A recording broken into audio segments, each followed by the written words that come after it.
Let's see. You there? I lost my beer. Oh no, I got my beer. Okay. Looks like we're live. All right. Welcome back to the Beer Brackets Live, everybody. We haven't done one of these in a long time. We used to do them quarterly. We skipped the winter one. We've all been really busy. It's kind of what we've been talking about right before going live here. But we're doing this the spring. Is this the summer? The spring one. Spring. Not yet. A couple of weeks in. It feels like summer a little bit, man. We are joined by Nate again. We haven't seen Nate in so long from One Man's Odyssey. And if you haven't checked out his channel, I know just in the comments section. A crossover. Yeah. There's been a good amount of crossover, though. I think like a little community's been created, which is really cool. Or I think enough people have found you through us. And then other people we brought on too, like Boydo from Beers with Boydo. And there's been a couple of others who have there's been a crossover of viewership, which is really cool. People have found each other. Yeah, I think the episodes you guys have been doing, like interviewing smaller creators, has been really cool to find you. So I love Boydo's channel. I knew nothing about his channel, but like I know. Yeah. Yeah, he's a great character. He's a great. He is. He's perfect for those types of videos, like those vlog style videos. That's his bread and butter. I think he's got the perfect tone for it. I think he's got the perfect personality for it. And so, yeah, he's found a good little niche. Yeah, wish him the best. He's a great guy. And his thumbnail game is on point. His thumbnails always make me laugh. Yeah, drinking a 40 at a park. Well, I like how he gets like multiple shots of himself and kind of like funny poses. That's what I like. All right. Well, in these lives, we open and close our beer brackets. Sometimes another one is thrown in there. But Nate, as a guest, we'll let you start in the spring 2025 beer brackets pub live. What are you opening your beer brackets with, man? I'm excited to see what you brought. You know, I don't know which one to pick first. I've been doing a lot of travel lately, so both of my beers are from recent travels. One of them very recent. I just flew back from Denver today. So since I mentioned it, I'll open that one first. I think I've opened up a beer by this brewery before. This is True Brewing. They're originally based out of Denver. Now, I like that bottle. Not to get too into the weeds, but they, yeah, it's a cool bottle. Yeah.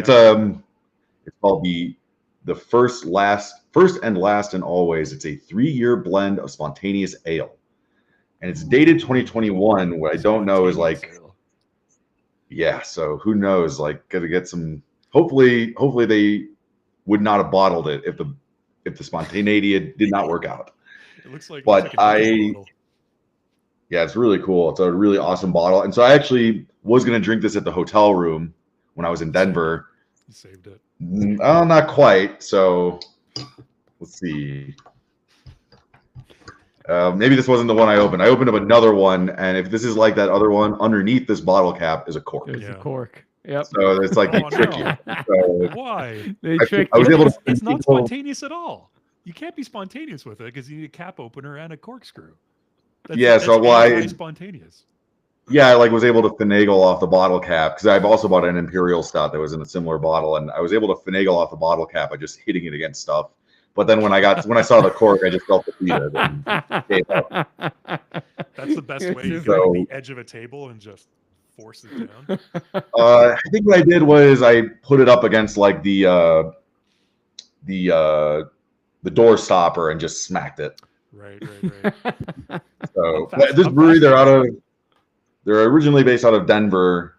My understanding is that they recently, like within the last year, basically moved their like headquarters to Asheville. So they also have an Asheville brewery. Okay. And at the Asheville brewery, I believe all the head brewer, the GM, those guys all moved out to Asheville.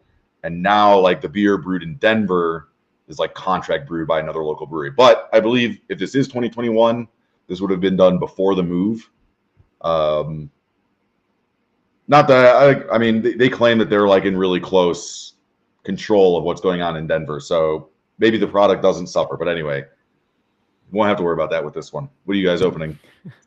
I'm really fascinated by that spontaneous ale that's behind 2 locked beer doors. It's the double. Well, we'll see. This might only be two-factor one. This might only be authentication. one. You need when you open the cork, then you're gonna get an SMS, and then if you put Yeah, in the exactly. code right, then you can Yeah. access. That's right, You that's can right. access the beer. Got to sign in with your Google account. Or maybe underneath it all will be a screw top. Yeah, exactly. There could be. The spontaneous ale, anytime. Crack it open easily. Oh, man. That's All right, fascinating. Alessandro, what are you opening with? All right, so this is a beer that we all know very well, but I was so happy with the recent discovery that we made on the channel that you might have seen. So Oh, I had to what is bring it back, like and present it here and talk about it all together. So I am opening with the Guinness, Oh, but I am yes, with adding the foamer. the That's foamer amazing. on top. That is amazing. So- Oh, I was thinking about it. Should I do it or not? And then I thought, like, I really want to have a Guinness with the beer foamer. I know it's not particularly creative, but Yeah.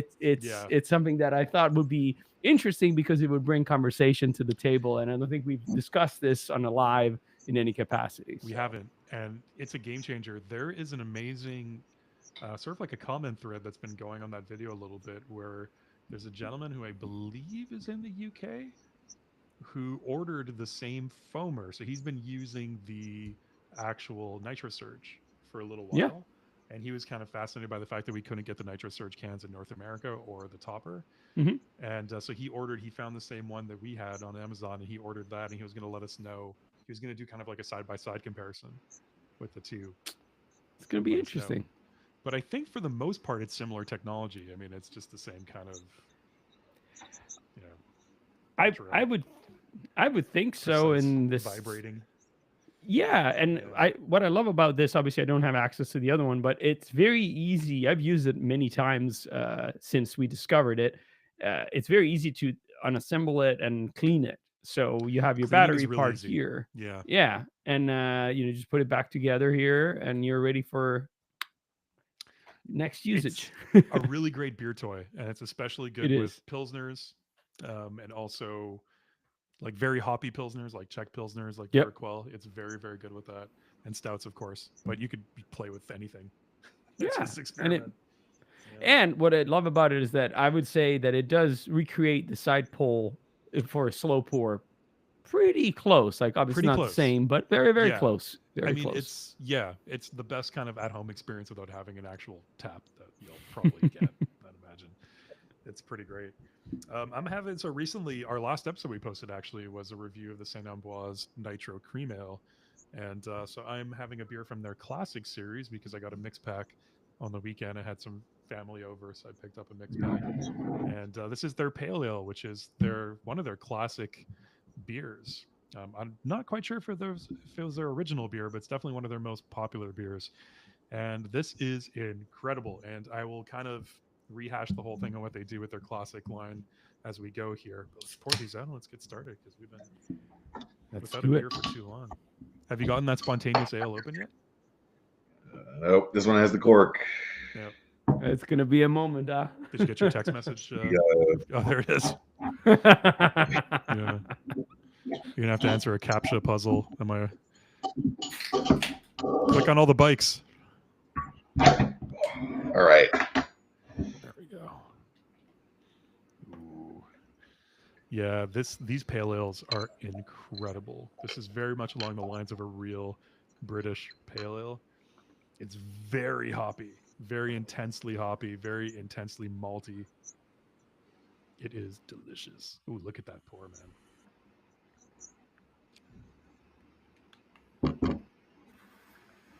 Both your pours look really sexy. Look at that. So Nate, that's kind of like it's a little bit cut off in your shot, so I can't see, but it's more of like a it's pretty hazy, man. Oh yeah, look at that. I think it's like not filtered or anything. And I'm sure that probably at the bottom there's a lot of sediment. A lot of sediment, yeah. I get the idea that it's kind of supposed to be maybe like a Belgian wild ale or something. I think is what it's going for. I'm curious to see how tart it is.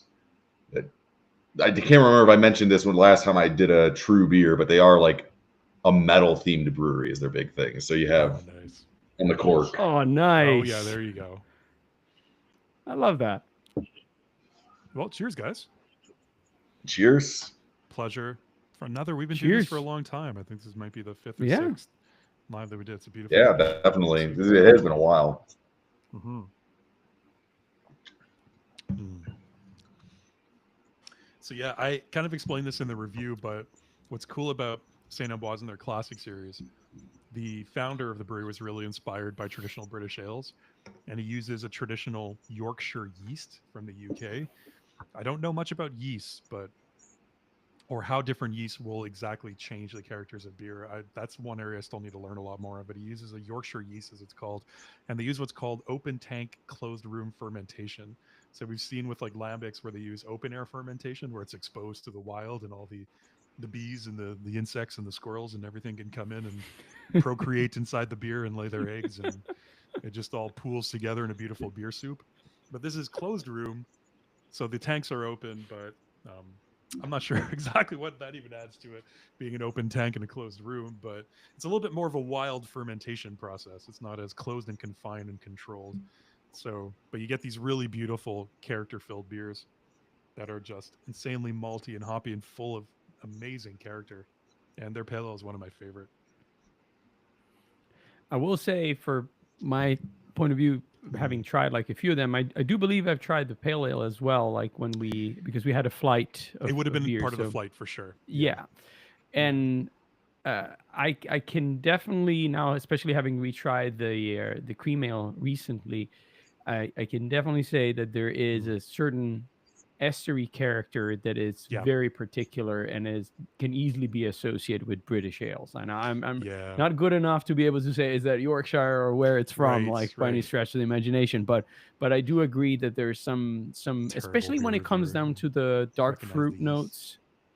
It's Mm. just like I find those like very, very particular, and again in a very sessionable and drinkable form, which I find is very difficult to achieve. I think so, but I like really character-filled, malty, hoppy beers. So it's appealing to me. But like Nate, I was telling Alessandro before we jumped on the call because I was having another Saint Amboise beer before we started. These beers are kind of very divisive here. They're very available. They're in every corner store, every grocery store. You can get single cans, they're mixed packs, whatever it is. And beer drinkers here, you either love them or it's not your thing. If you're into light beers, if you're into, if you're a Coors drinker, if you're whatever it might be, then these beers are a little bit too bitter for you, maybe just a little bit too strong for you in flavor.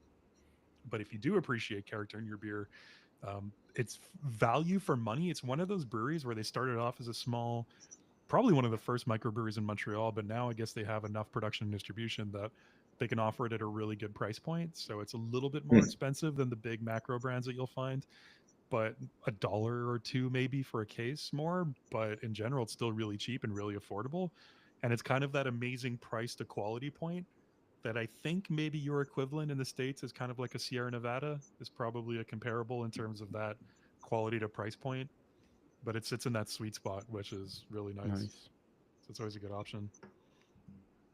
As they've expanded, has any of the griping about them been like people that don't like that they're expanding, that feel like the product is suffering because they've expanded, or is it really just more like Coors Light drinkers are like, this isn't Coors Light, I don't like it? Not that I've heard. I haven't heard anybody complain or mention anything about a change in quality. I haven't noticed either. I've been, especially the pale ale, this is a beer that I've enjoyed for a good maybe 15-ish years here and there. I'd always kind of pick it up every once in a while. And I haven't noticed any changes in it whatsoever. Another one of their popular beers is they have an apricot ale that they export, I know, to the US pretty regularly, and that's available around Canada as well. So that and their oatmeal stout, I think, is exported to the States as well. I think they have that in Total Wine every once in a while, right, Alessandro? I had seen it at a certain Yeah. point. Yeah, not recently, but at a certain Yeah. point when I used to work there, I had seen it. Like, yeah, Right. it was not their main line. Strangely enough, like it was just on some of their, the oatmeal, and I Yeah. think the apricot was one of them. Yeah. Mm-hmm. Yeah, people love that apricot beer. It's really good. I'm not a big fan of like fruity flavored beers in general, but that one, it's a very slight apricot flavor on top of like a base of what's similar to the pale ale, and it pairs really nicely. It's really good. I'll have to keep an eye out for it. I don't think I've ever seen that, but if it like, I'm not super familiar with the company, so I don't know if I would be looking for it. So I'll have to keep an eye out for it. Right. I know you guys have done several at least in the videos, you featured their beer several times. Yeah, one time the oatmeal stout, I think on an old beer bracket of the month episode, I had the oatmeal stout, and then and then we just did the review recently. So there's at least those two. Yeah, I think But you yeah, had Nate, also the pumpkin, right? I yes, think, that's right. On a Halloween episode, I had their pumpkin ale. Yeah. That's right. Yeah. Nate, if you ever come up to Montreal or ever traveling through, this is a brewery that you need to stop in on for sure. It's one of the must go tos in the city here. Yeah. Highly recommend that. Like, they have a beautiful outside patio area, and just like when I went and visited Joe, like we went on a bike ride, like to get there to it, and we parked the bikes like Yeah, right that's the outside, like classic got thing. there. Yeah, and then you get there after like not a long, like, but like a bike ride, like, so you're thirsty and you're ready, and then like I can still remember, like, we get there and we had like the flight, and then we ordered like this pitcher of cream ale, and it was just like so refreshing. It was perfect summer day, so it's just like beautiful memory of that place. Yeah, they're right along one of the most scenic bike paths in the city. Oh yeah. And so you're going along the canal and the water, and then they open up like a back entry. They just have like a hole in a fence basically where you can come off the bike path, and they have bike parking where you can lock your bike and just walk right on the patio and order a pizza and a beer. Yeah, it's pretty great. Nice. That sounds pretty awesome. Yeah. I love places like that. I love places where it's just like you feel just relaxed there. Yep. Yeah. Super Exactly. chill. Really chill. Yeah. Exactly. The moment you And walk in, you know it's going to be a good time. Yeah. And it's one of those places where it's like you not serve yourself, but you order at the counter kind of thing. So there aren't wait staff running around everywhere. You don't have to wait to be seated or anything like that. You just kind of seat yourself, and it's a big, giant open area. So it's really cool and chill in that sense, because everybody's doing their own thing. Sit where you want to sit, stay as long as you want to stay, and go order something if you want to go order it. If not, you can just sit and hang around. So it's very, very relaxed vibe. Yeah. Nice. All right. Right. Well, I'm Tell us very about that. curious to. Yeah, exactly. It's fun to I listen. want to hear. I want to hear Yeah. about the spontaneous ale. I I gotta mean, hear.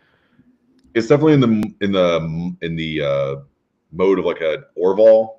It is Okay. like it's not super tart. It's definitely tart, but like you get that initial kind of barrel aged sort of sweet and sour, maybe not all the way into the balsamic vinegar, but the kind of like that like wine vinegar territory where it has that sweet sour flavor, and then like it's like it hits you like a train. It's like you have this like just this intense bitterness that just hits you, and I have no idea what that is. Like, it doesn't taste like a hop bitterness. It tastes like more of like a botanical bitterness. So I don't know if that's coming from the yeast or what, but it's like a really interesting flavor.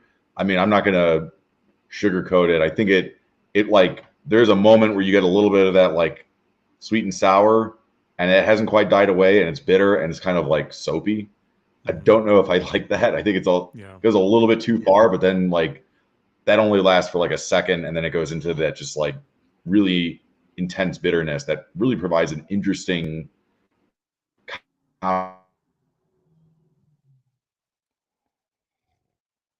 think we. Oh yeah, Nate. Oh, you froze. When up I there think for a to the second. sweet and sour, it's not. I'm not getting. You froze No. for just Am a I second. unfrozen so if now? you wanna. No, you're back. You're You're back. unfrozen now. Just Okay, yeah, it's getting like. I think it's probably too late to fix it now, but I think I might be having some internet issues because of something. But anyway, if it gets really bad, I can fix it. No I worries. think I can fix it anyway. But yeah, it's like this tartness is like lemon or vinegar. It's not really that like. Sometimes the sours I think can get that, like the what's the word I'm thinking of, the like Berliner Weisse type sours. Yeah.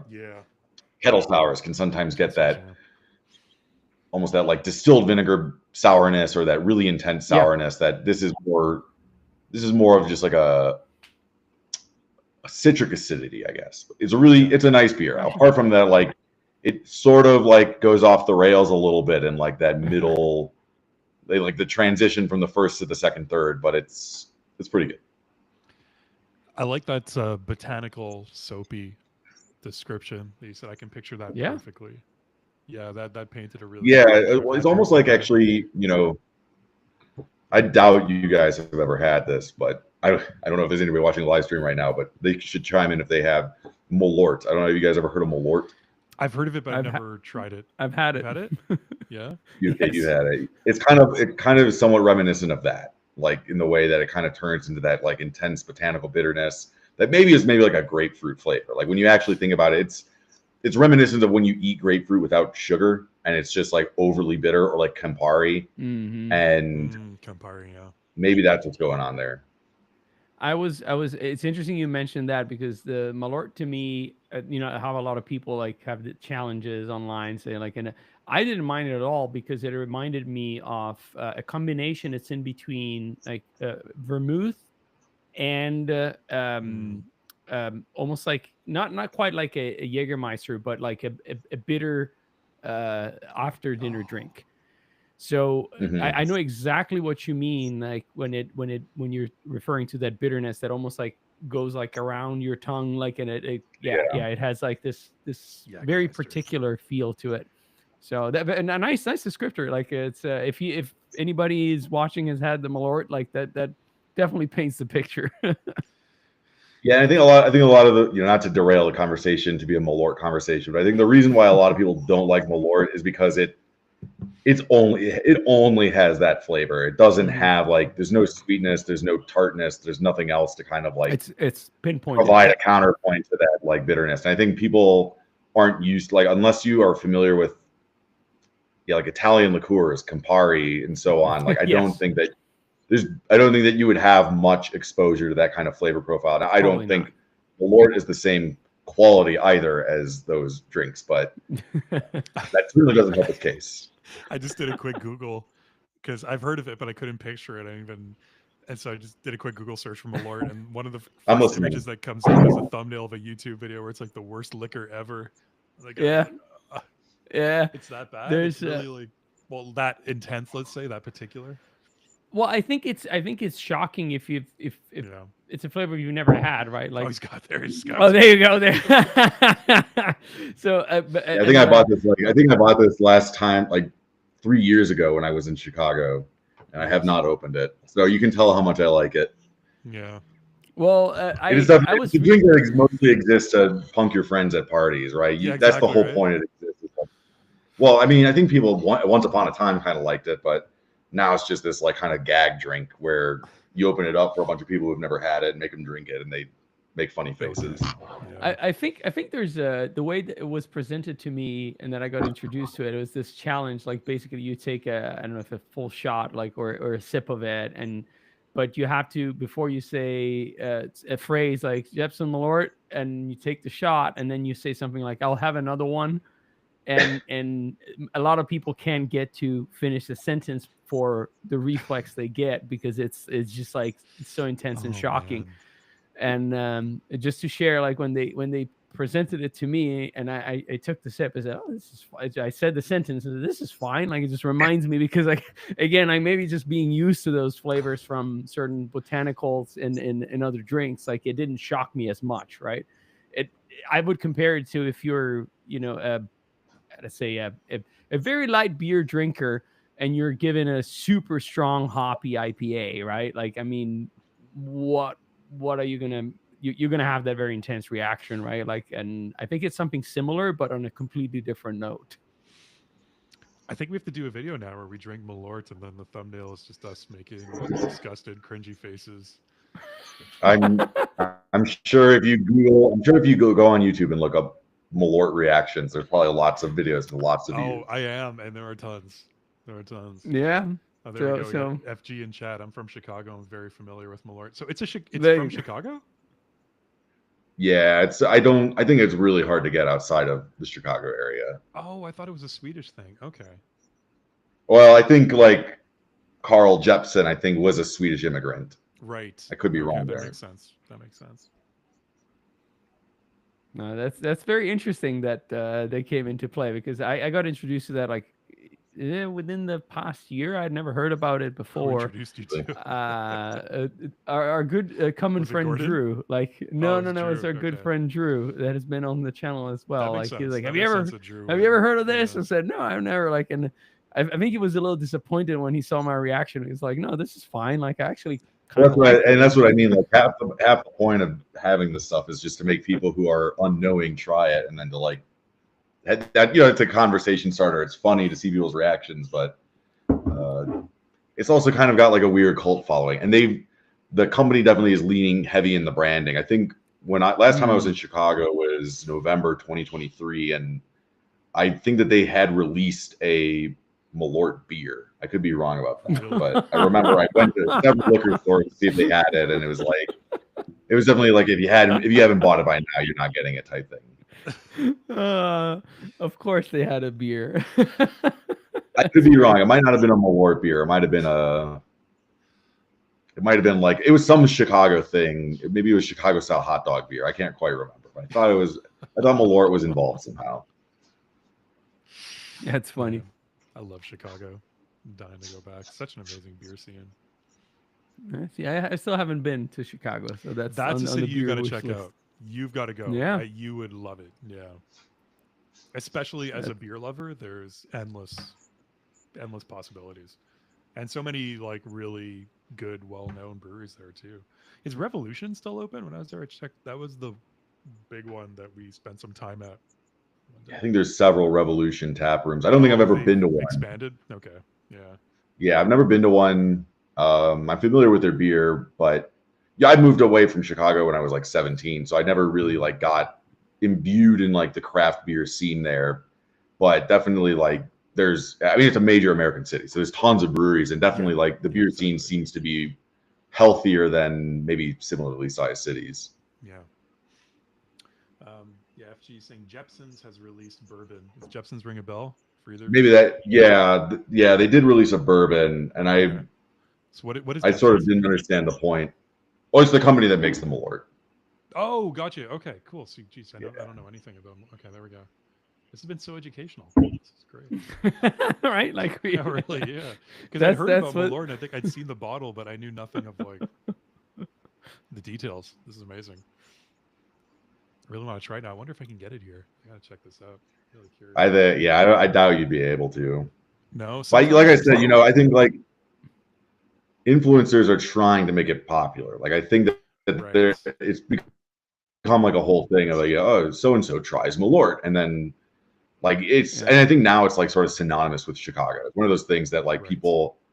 I mean, maybe it was maybe because I wasn't drinking age, but like even growing up, I don't think anybody self-consciously like associated Chicago with Malort, and I feel like it's been in the last like 5 to 10 years that connection outside of the city that association has been made of like this is a Chicago thing, and when you go to Chicago, you should try it. It's very interesting. So it's probably kind of like the I'm probably butchering the pronunciation of this, but Schustreme, that kind of Swedish canned fish. Have you seen the videos online for this? Of people opening that up, and it's the challenge. Yes. Yeah, and you're supposed to open it underwater. It's like this super concentrated fermented fish in a can. And so you're supposed to put it under a bucket, like underwater, and open it that way so it neutralizes the smell. But people, of course, online are doing this challenge, is opening up the can with a regular can opener, and they're, vomiting and spitting up, and all, anything you can imagine. But it sounds like it's kind of similar to that, where it's like a viral thing where it's like, hey, everybody try this nasty liquor. And pretty see what much. the reaction is going to be, and trying to one up each other. Pretty much that. Yeah. See, we've learned something new about Chicago, something new about a liquor, and somehow we tied in also like some Swedish fish, fermented fish in the conversation. I like that you brought up vermouth, as I'm curious. So it's somewhere between like a vermouth and like a Jägermeister, like it's somewhere in that range. Yeah. So there's different notes. So I think the bitterness that Nate was describing is, I think Campari is another good note, but I would point it more towards like a Jägermeister bitterness, that kind of herbal character that you get after you take a shot. I have one specific liquor in mind that I don't think a lot of people know, because this is a very Danish thing. It's called Gammeldansk. It means like old Dane. It's this very The bitter, Oldane. very bitter after dinner drink that my grandpa's age people would have. Very traditional, has a very botanical and bitter note to it that is very distinct, and Yeah. that association is the first one that came to mind. And then like the aftertaste of it like was like, oh no, this resembles also a little bit of vermouth in the sense that there's no sweetness. I'm specifically talking about sweet vermouth. There's Yeah. no sweetness, but some of the warm wood character like is there in the estery component. But Mhm. I think the main note is really that bitterness, botanical bitterness coming. The closest thing I can think that is popular is a Jägermeister. They're kind of like, but still in Jägermeister, there's more of a licorice presence, Yeah, the which black which I licorice. don't. Yeah. Yeah, there's not much of that. I don't know if you agree with that, Okay. Nate. There's not much licorice or star It's been a anise long in time the since I've Malort. had Jägermeister, but I would It's a good say thing. like I don't think there's a lot of complexity in the flavor of Malort. I think you No. are really getting that like grapefruit-esque or botanical herbal bitterness. And I think what shocks people about it is like it outlasts the burn of the alcohol, right? Like if you take a shot of tequila, you're not really tasting the tequila while you're suffering from the alcohol burn. It's like the alcohol burn goes away. I mean, Yeah. it's not super high ABV, but it's 35%. It outlasts And it. so it's not nothing. And it's like That- the burn goes away, and then the bitterness is still like rising in your palate. Yeah. And like I think that split second of panic in your brain of like, when is this going to stop? Like it's like when you're on a Yeah, like a plane really and the bad plane trip. like you're going turbulence and it kind of drops a little bit, and your brain's Yeah. like, what if Yeah. it just keeps dropping? It's kind of like that. It's like, what if the bitters doesn't keep getting? Just I think that's Like what really never-ending freaks people out. turbulence. That I mean, Campari probably is not 35%, so I don't even Well- think you get alcohol burn with something like Campari. So Yeah. No, but that's I will say that's pretty genius, that like statement there. Like it outlasts the burn of the alcohol, because I never thought about it in that dimension. Like there a lot of times with a lot of liquors, like it kind of like the alcohol lasts long enough so that that's all you feel. But you're right, like on some of those bitter drinks, like a lot of the Italian bitters, like and obviously these, and I even now that I think about like the Gammeldansk, they all have these very rich after, let's call it finish, that really is everlasting, and that's a very good analysis. I like that. I never thought about it that way. I also like the prolonged turbulence comparison. That's a good. This has got to be over soon. This can't last another 10 seconds. And you're And it jumping does. on your seat, and you're like, Yeah, "Oh, come yeah. on!" and you're trying to hold on to your drink. Yeah. Yeah, the plane drops 1,000 feet from the. Ooh. Yeah.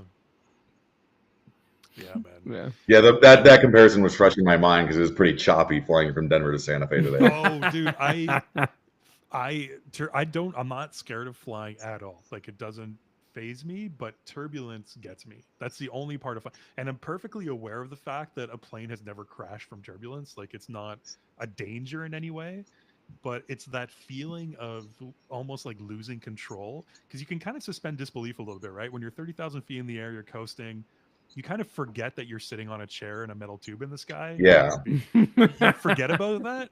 But then when turbulence happens, it's like shaking you back to reality. Like, oh no, you're being propelled Yeah. through the air. You're going like 500 miles an hour, 20,000 feet in the air, and Yeah, exactly. Yeah. And it's like it makes your brain kind of like jog itself out of that complacency. exactly. And I think it was. I told you about that. It might have been the last time I came to Florida for work and I saw you, man. I think on the way there, I might have told you about it when we got there, but You I mentioned had the it, yeah. worst turbulence. Like it was a 3-hour flight. I think the seatbelt light was on for the entire flight. Like they canceled drink service, and it was the entire flight was either just a little bit rumbly and bumpy, all the way up to like your stomach and your throat from like a sustained drop, and just like bags banging around in the overhead. Like it was crazy, really bad. That sucks. It's Yeah. yeah, it can be. I've never been like in that situation. I would say from the way you described it, I've had like a couple of times where it's like, okay, like what? Yeah. When is it gonna stop? Right? Like more, Yeah. more that thought. Like, is it so? I like the comparison you made because you To get Malort. in that. Yeah. But in this in the sense that you're expecting an outcome Mm. and it's not it's different, right? Like and now you don't know what's going to happen. You don't know that pattern, right? Like so now Yeah. you're in uncharted territory and not like you're left to what's going to happen next, right? Like and you don't know. So it's I can see how that can be scary. We're still talking about Malort, or we're talking about turbulence? Both, my friend, both. Apparently it's the same concept, just like for the brain it's the same. It's just like two Yeah. different situations.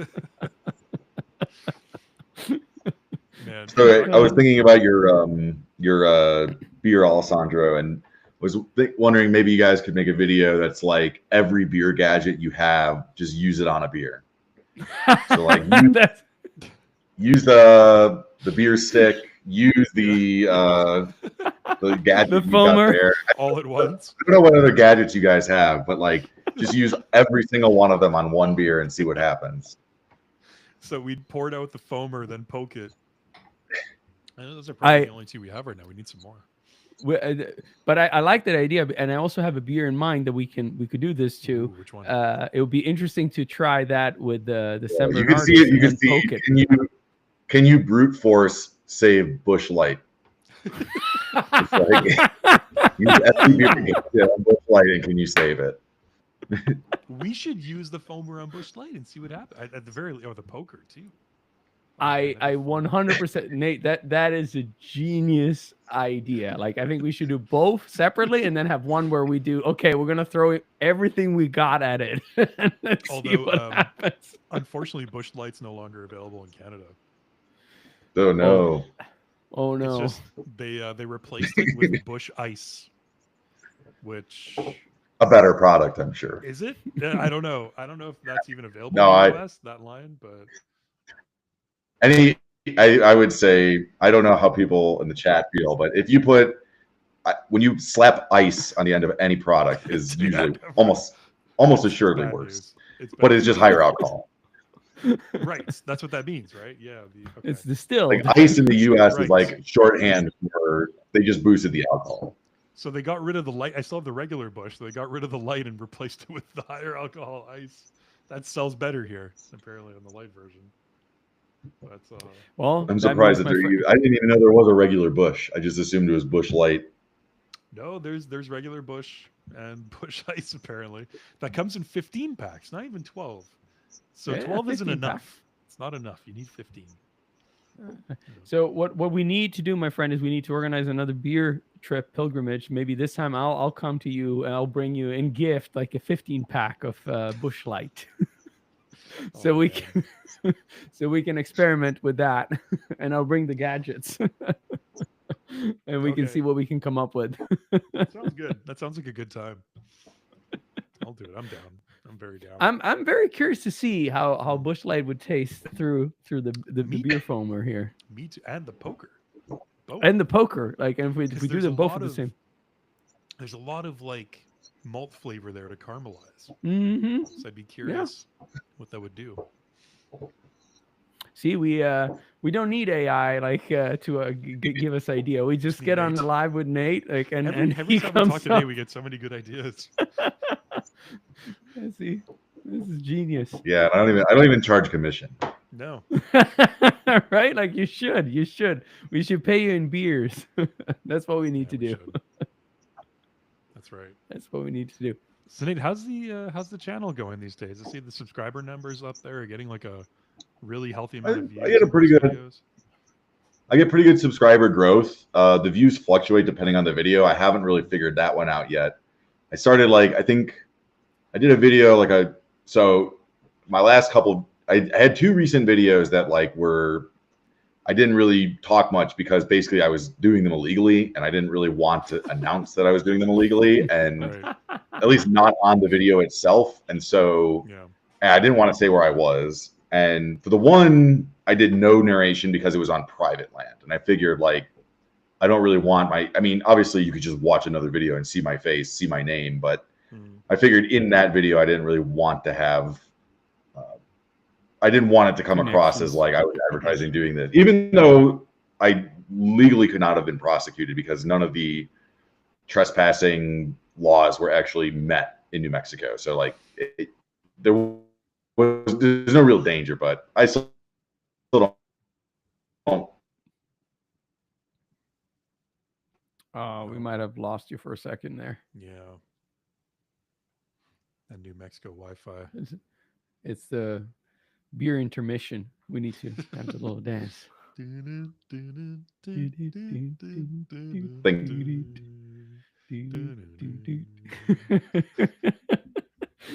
need to add the beer bracket music here to the. I know. You know what I need? I need a soundboard when we do these things. We yeah. Yeah, we need to load up popular sound effects like beer memories, the intermission music. Yeah. Yeah. It's the best kind of memories. We need to load them all Best up. kind of, always. Oh man. Yeah, we need that. One of those, I guess, what YouTube podcasts here where they have the soundboards. They have the producer with the soundboard. Yeah. Next That's time. what we Next need. time we'll figure it out. Next time. Yeah. Yeah. Yeah. Do you no, remember it's, when soundboards were first a thing? In probably the late 90s, maybe? I would say so. That's when I remember. I mean, seeing them arranging and yourself going at parties and you know, I still remember like people like being all into it. And then first times like, oh, I have this home set up, but like I'm making my music and etc. And like, and it was a pretty big movement. Well, there was even like just on the internet. This was probably at the beginnings of maybe like the college humor days, like the beginnings of memes and viral videos on the internet. But there were these soundboard sites that would go around where they just had clips of famous people, just clips of their sayings for movies, and you could press a different button and it would say a line from the movie. And I remember there was the Arnold Schwarzenegger one that was super popular. That was one of the first ones. And people would do prank calls with them, and it was the thing. So you'd have like the Schwarzenegger soundboard with all his best lines from all his movies. And we'd prank call people just as Schwarzenegger and see how far you could get. It was awesome. Yeah, that's pretty neat. No, I did not know about that. Like that's that pretty neat. didn't hit Italy. No, it didn't. It didn't. Oh, it did not. That's a shame. See, that's the disconnect sometimes. Like there's some things here. It's like, wow, that sounds like pretty cool. Like, and then I discover them. I'm just like way far past like the time when it comes. Some of the best lines were from Kindergarten Cop. If you've ever seen that movie. I've seen that many times. Yes. Yeah, there was like, "Who is your daddy and what does he do?" And then it was, "Who told you could eat my cookie?" That was a good one too. All right. Back. I think what was happening is I was like, I have to for my this is my work laptop, and so to get it to work, I have to log into like a just like a security. It's not a VPN. It's like a security thing. And then like what I didn't realize is that because I logged in to the VPN at the airport earlier today, I was still on the VPN. And I think that's the reason why it was like really choppy. Go watch your movie. Anyway, channel's going well. I haven't really had much of a chance to get out hiking. I've been very unfortunate with the weather and with the timing. It's like every day I have planned for like weeks, all of a sudden it's like a storm comes in that day. And so hopefully I'm going to get out Saturday. Looks like there's a short window in the weather. And then I've got a backpacking trip with a friend in a couple weeks. And so I'll hopefully be able to not have a break in the content. I was saying like I haven't really figured out the algorithm as far as like some of my videos will get some decent views, like 400, 500 views, which for me, only having like 850, 860 subscribers is pretty good, and having pretty niche content. And then like some videos will just get like 150 views. And so I started asking ChatGPT to like make my titles. I'll describe the video and then say, give me a title. And I thought it worked really well for like the first video I tried it with, which was like the second of those two like sort of sparse narration ones. But then the second one, it didn't seem to have an effect. So I don't know. Have you checked out YouTube has AI suggestions in the studio as well? where you can put in certain keywords and certain topics, and it'll give you video ideas that meet sort of like a threshold of really high popularity for keywords in search. I've looked at that before, and it's a little bit challenging, obviously, because like whatever it proposes as an idea, like I have to be able to physically do it. So That's true. that means I have to have the data to do it. And Yeah. ultimately, I think my channel, it's like I'm trying to do stuff I want to do, and I do inform what I want to do based on what I would think would be interesting for the channel. But if it's proposing, I do something like one of the big things, like maybe you guys have seen videos like this. It's like I found this ancient feature on Google Maps or on Google Earth, and I went and found it. And it's like those videos will have millions of views. Yeah. And it's like I find it really unlikely that you're just sitting there Yeah, exactly. scrolling through Google Earth and you found like a round thing, and we're like, I'm gonna go drive out and check this out. It's like I'm pretty sure you knew that existed. Yeah. Well, many people have been there before. And like maybe it's not something you can easily Google because like most people who like that kind of stuff don't want those sites becoming obvious to everybody. But certainly you weren't like just anyway. Those videos get lots of, so that's the kind of stuff it'll recommend I do, and it's like I think that stuff's cool, but it's not what I'm really interested in. And I think what the algorithm tends to like with the stuff I produce is like if it's seen as being difficult, I think people like it. Yeah. Problem is difficult stuff is really hard to film. Like it's difficult. Yeah, one of the things that people really like is if you're scrambling, like if you have to climb up something, people love that. But if it's just me, I can't film myself climbing. Yeah.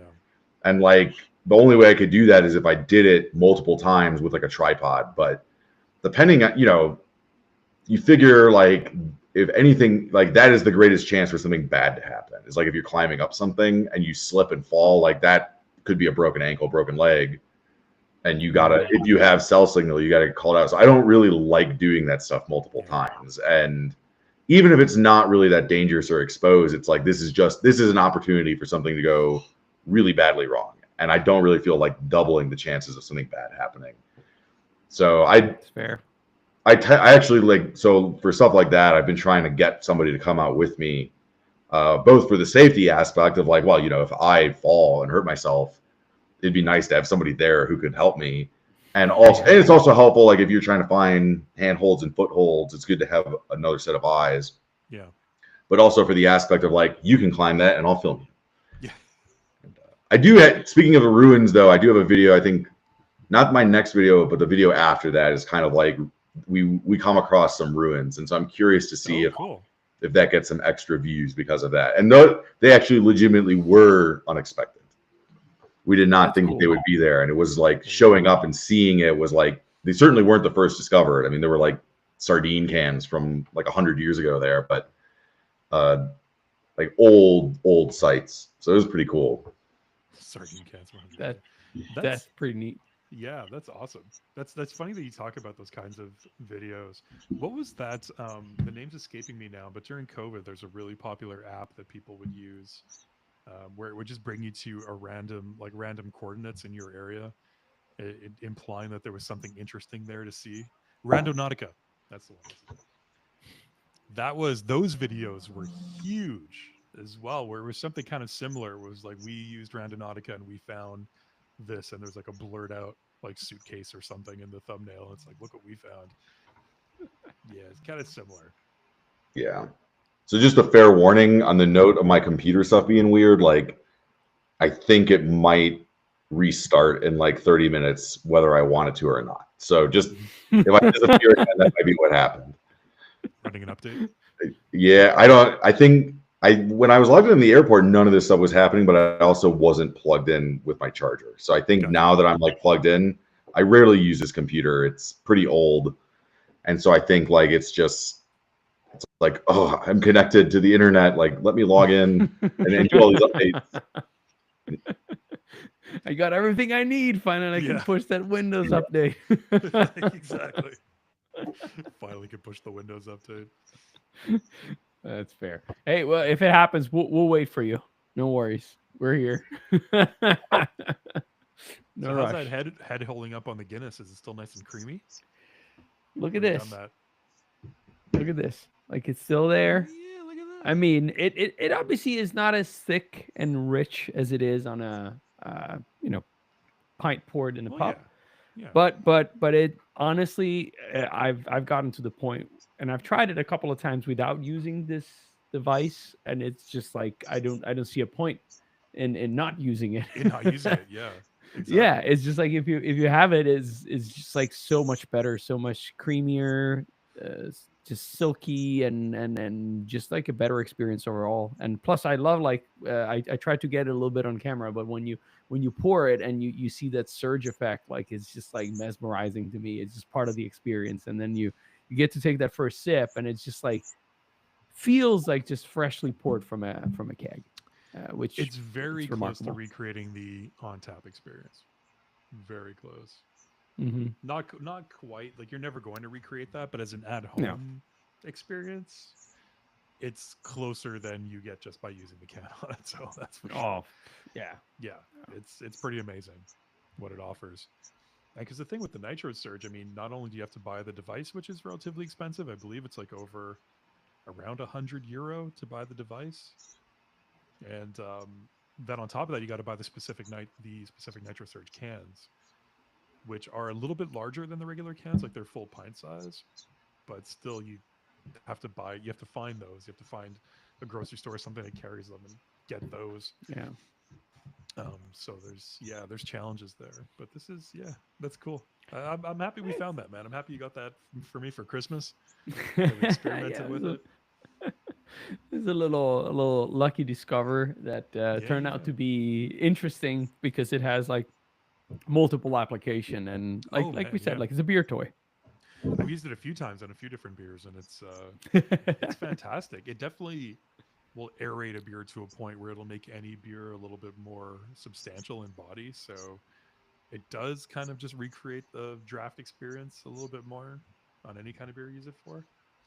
But the best experience, the Guinness one was good, but we tried it with Pilsner Urquell and we had to ditch the episode because of some technical Yeah. issues. But that was incredible. What it did to that beer, like that Yeah. sort of thick hoppy Czech Pilsner, giving it that extra body and aerating it and giving it a big overflowing frothy head. It was just unbelievable. Yeah. Incredible. It just shows how big of a different having like a side pull like in a specifically for Pilsner style lagers in general can make. And really, obviously, I've never had like Pilsner or Quell with the side pull. I've had other beers in the side pull, and it does make a huge difference if you try it on a regular tap on a side pull. But on Pilsner or Quell, like it was, night and day. It was just like a completely different beer. And the main characteristic that for me was shocking was how much of a malt presence it actually has Yeah. once you pour it through like that and you let it settle and you give it time. Because the both on the can and the bottle is a little bit better in that sense, but I find like the bitterness is very upfront, and it kind of like masks like all the richness of the malt that there is in that beer. When you use one of these devices, like really it just like highlights all of those characteristics that are just laying underneath those Yeah. high carbonation, and then it just like makes it into this beautiful beverage. It's just Well, remarkable. You know what I find, and you've had Urquell before, right, Nate? You mentioned in our, Oh, I think yeah. you commented on Yeah. the episode, yeah. So when you have it out of a can, it's super bitter. It's like very floral, very hoppy, right? And it's amazing because I think what happens, and we filmed that episode with the foamer right after we did the review. And in the review, we were both saying how the beer's like a bit heavy in body when you're drinking out of a can. Like it's got a very thick, heavy presence to it, a very heavy body. But what we noticed doing it in the beer foamer, once you gave it that, so half the glass is pretty much foam at that point, it's kind of, and you let it settle a little bit, the bitterness escapes into the foam. So when you take a Mhm. sip of the foam is bitter, but then the beer becomes really light and malty Hmm. and really fresh and bready. And Ah. I'd imagine that's the way, because when you see it served with the side pull taps, it's overflowing with foam. You got to let it settle, right? Like that's how they pour it. So it's like, oh my God, that's what that beer is supposed to be. And it was like this light bulb moment for us. We're like, holy shit, we're actually Yeah. kind of tasting it for the first time. It's a That shame sounds that pretty episode. awesome. Yeah, it's a shame that episode got lost because that was. I think there was a Yeah. good genuine reaction there when we were experimenting with it and we tasted it for the Yeah. first time. It was shocking in a way, right? It's one of those Yeah. moments where you get a bit of a beer revelation, as we say. Yeah. Like you're like, okay, wow, like this, I was not expecting this at all. And yeah, another testament to the fact that there's layers to that beer, and Yeah. they're not as apparent. And again, like going back to what we were saying at the beginning here, uh, I think beers that are able to pack a lot of flavor and still be sessionable Yeah. and subtle are probably currently like some of my favorites, because like I feel like Yes. that riding that fine line is very difficult. You can obviously, there's great things about like beers that have like very bold and rich flavors, and sometimes you're in the mood for that.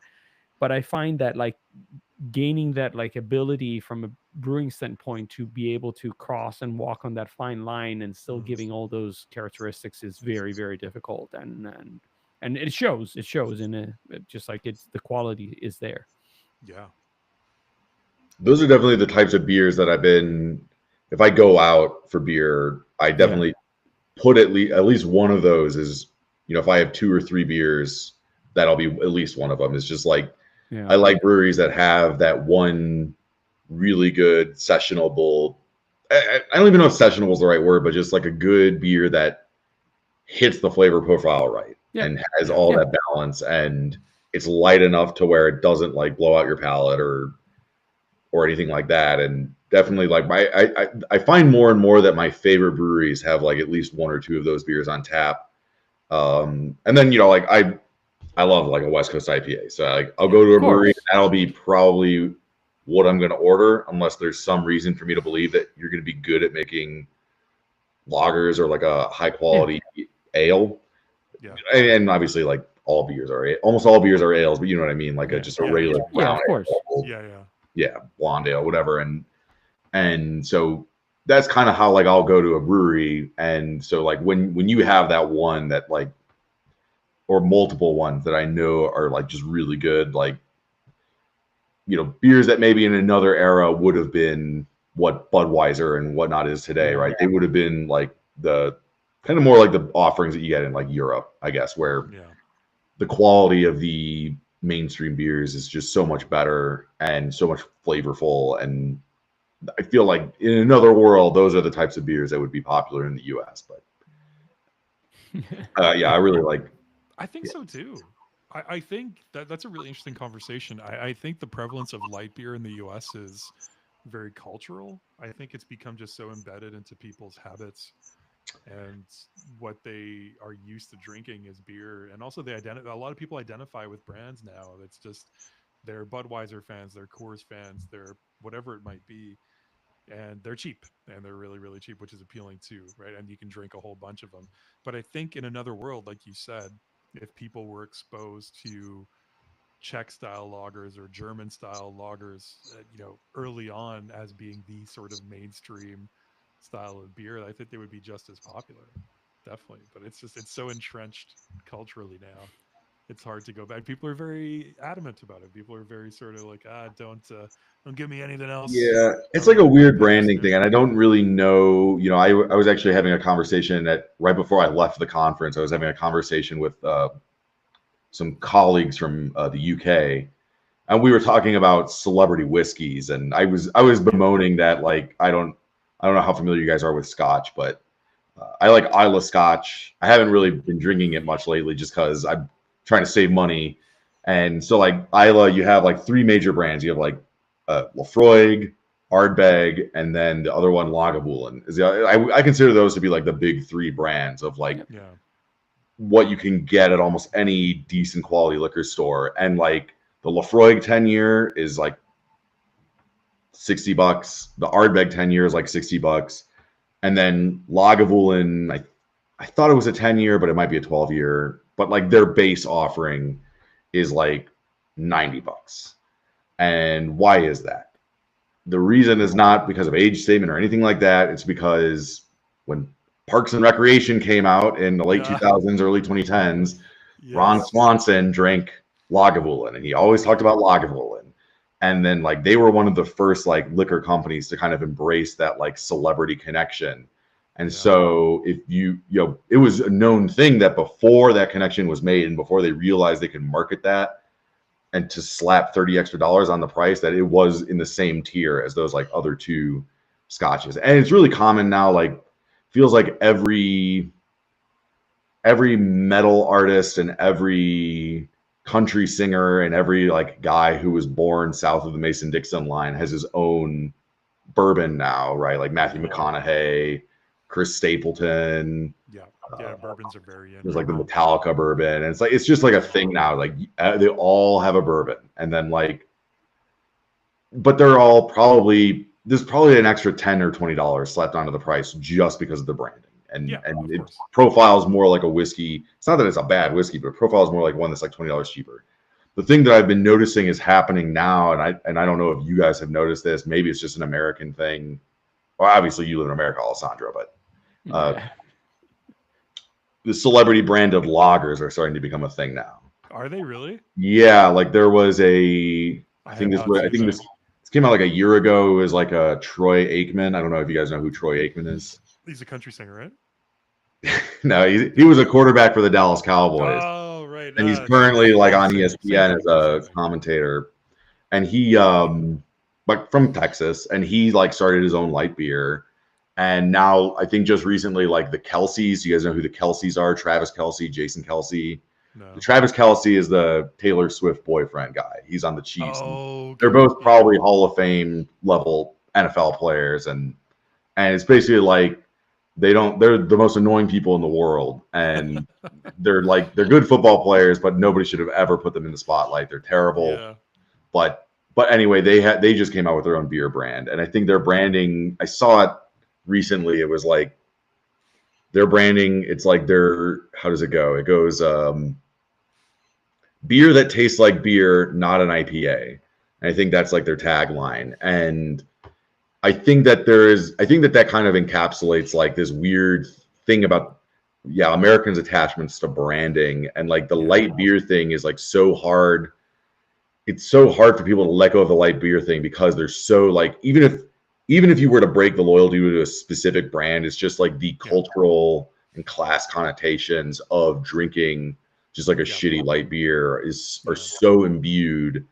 And like the fact that an IPA, which like, I mean, I was a college student drinking IPAs. I wasn't making very much money. It's not like it's like the wealthy man's drink. It's like, I mean, heck, a 12-pack of Sierra Nevada isn't that much more expensive than a 12-pack of like Dos Equis or something, right? It might even be the same price. And I just don't, I don't subscribe to it, obviously, but it's this like weird thing that's like these companies, I don't know if it's the companies are good at branding and they keep people from wanting to try these new products. But yeah, like I feel like those beers, there could be other options. I mean, like Boston Lager, right? And I think like if you see the Boston Lager ads, they're trying to kind of position themselves in this place. Like I find the ads sort of annoying, but the like your cousin from Boston ads, you guys seen those?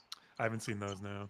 It's like this kind of annoying guy who has a very thick Boston accent, and he's kind of like, he kind of comes across as like blue collar, I guess, and he just does goofy stuff, and he's like, your cousin from Boston is like how the ad goes, and I think they're trying to like reposition themselves as a brand where they dabbled in like the craft scene, because they were like, right, we're actually, guys, we're a craft beer brand. It's like, by the very loosest definition, you guys are craft. And then like now I think they're trying to like rebrand themselves as more like the mass market thing. But it's an interesting phenomenon, because I do think that the price point isn't that much better than these other options. And I don't think, and I don't believe that it's also people are buying just on price, because there are really, really bad beers there are bad beers that aren't that much worse than the mainstream brands that are priced cheaper, and they are not anywhere near as popular.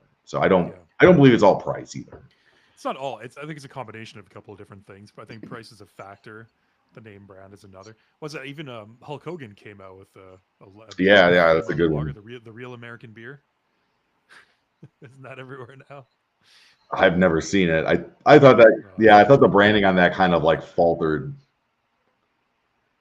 Yeah. I've never seen any of these like beer brands. The only time I ever saw the Troy Aikman one was in the like Dallas airport, Oh man. which is like the Yeah. exact place where you would see it.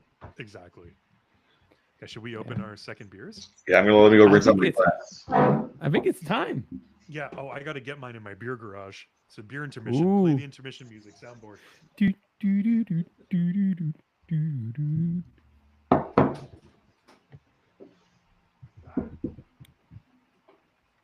Nice. Well, latching on a little bit on that conversation while we wait for Joe to come back with his closing beer.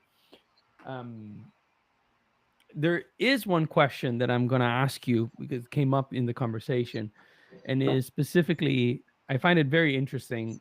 How do you approach exploring a new brewery? You mentioned like the way the way you order and etc. But I find like that's I got attacked by a beer speaks spider. Oh, you got attacked. Oh no, you survived.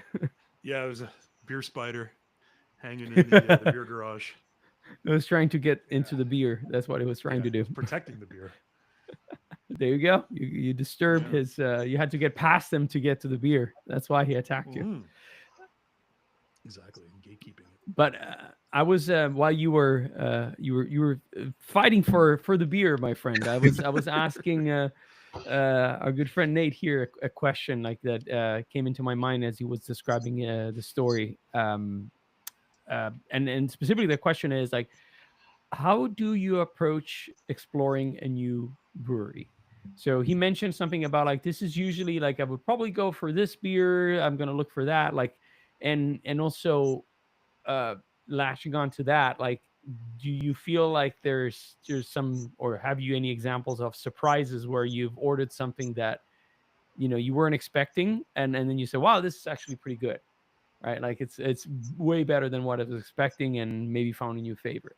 Because I find like a lot of times when you go in a new brewery, you don't really know, you don't have any favorites, right? Like, so you're just looking at what you see. So what do you pick? How do you go about it? Like, do you go by style? Do you go by like something that you think might like, or do you venture out? Like, I think that tells a lot about how you explore. Mhm. So I'll start. You didn't really ask about this, but I'll start at like the finding the brewery stage, particularly if I'm traveling Nice. somewhere. And I'm saying this because it's relevant to the beer that I'm going to open up next, and it'll actually save this. Perfect. What I was going to say anyway. Going into a place, if I'm with my kids, like that heavily influences what kind of brewery I'm going to go to. Of course. It's breweries that might be family friendly aren't necessarily going to call themselves family friendly on their website. And I don't know if that's just because they don't want to like turn people Don't get off. that Because I know there's this whole like kids and breweries debate that I don't want to get into right now. But like you kind of have to like read the tea leaves a little bit from looking at a website, looking at reviews, judging the neighborhood. And so that's kind of what I'll pick first. Doesn't necessarily go always to the best breweries, but that's kind of like where I'll lean in first.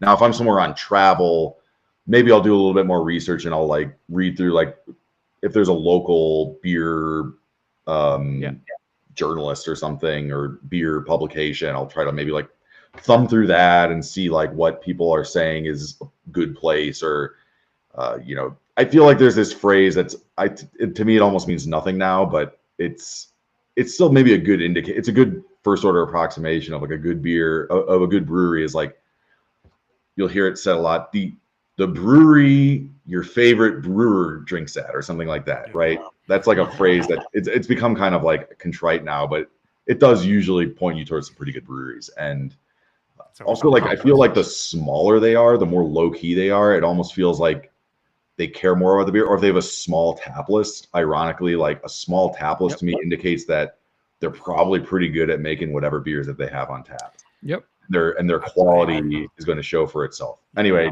so you pick the brewery, you go there, and then like, what beers am I going to pick? Like, so again, to the small tap list point, what I don't like is like, we have a large tap list and it's literally every major style. We have IPA, West Coast IPA, blonde ale, amber ale, stout, sour, whatever, like Hefeweizen, and it's like you brewed 12, you have 12 beers on tap, and they're like all the 12 styles.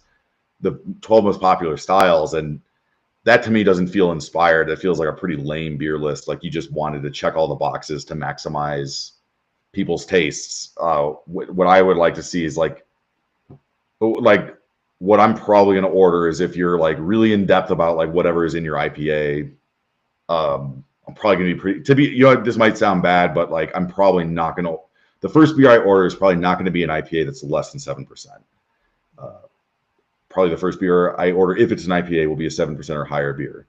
What usually is a really good sign is like to me anyway, is if they have lagers on tap that aren't just such and such lager or such and such pilsner. Especially if they're like European styles and they're specifically calling out like specific styles, that's usually a pretty good sign that they're at least trying to be good. And they're trying to like, I know I'm not saying breweries that don't do that aren't trying to be good and that they aren't good, but that's like usually a pretty good sign. It's like, oh, we have a Keller beer on tap. It's like, okay, like you trust your customer enough to know what a Keller beer is and to want it. And that to me is a pretty good sign. Or the other thing is like I will almost definitely order a Doppelbock. If you have a Doppelbock on tap, I will buy it. And so to what you were saying about biggest surprises, so this goes back to the finding beer thing. I think like some of the worst breweries that I've been to are breweries that are named after the town they're in.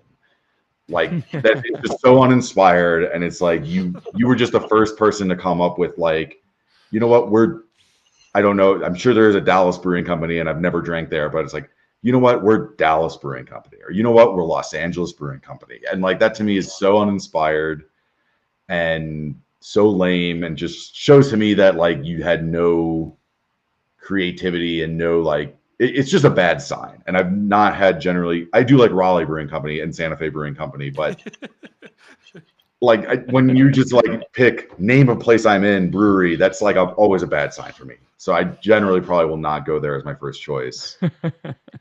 And then like, but where I was surprised was I was visiting family in Denton, Texas, and we went to Denton. So maybe this is like the exception because it wasn't Denton Brewing Company.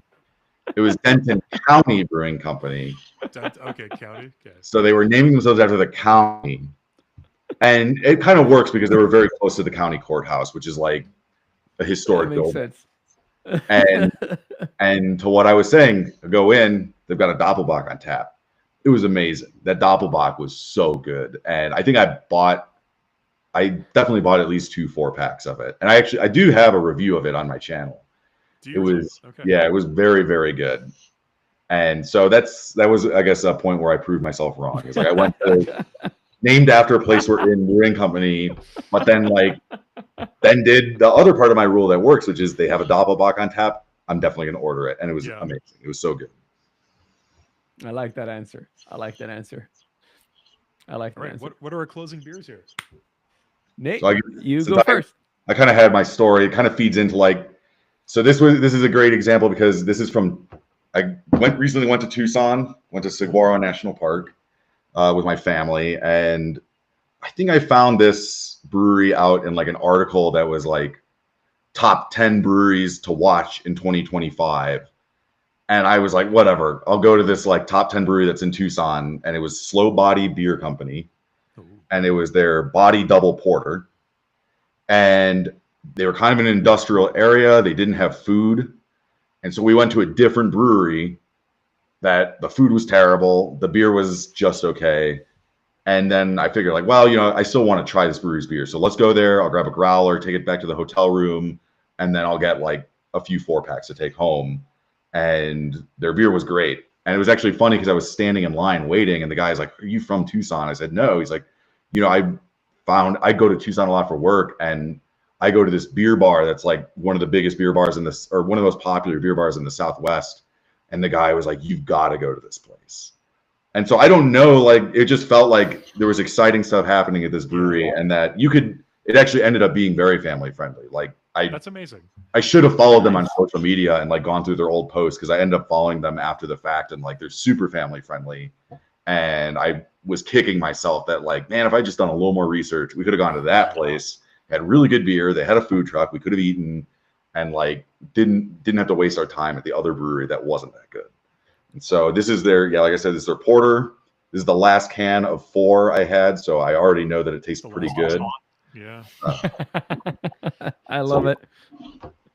I don't understand the breweries that aren't. That's a whole other conversation. But the ones that aren't family friendly, I don't understand that at all. And because I think, and we've talked about this in a past live, but I think breweries have replaced the pubs, and that's kind of like the pub culture. And traditional pub culture is a community gathering place. And it's a place to go with your family and have a meal and have a drink and hang out and play a board game, whatever it might be, to spend time and to be that de facto community center. And it's just a shame. It's a shame when they're not family friendly, because I think that's a missed opportunity. Definitely. Yeah. Oh, No, I wait, agree. I think Nate froze up again. So, man, if you want to, what are you closing with? Ooh.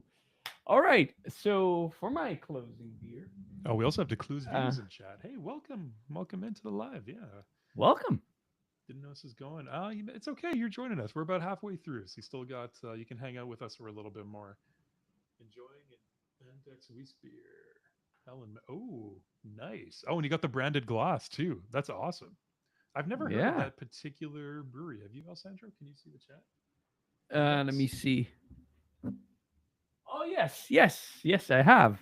That's the delicious German brewery. Yes, I Oh, believe I've Weihenstephaner had Crystal Weiss beer. their Weiss beer. I've had, and That's what he's yeah, enjoying. Yeah, the Weiss beer. that's a great beer. Great And his beer. closing And, bracket for comparison: the Weihenstephaner Crystal Weiss beer. that's There we go. awesome. Yeah.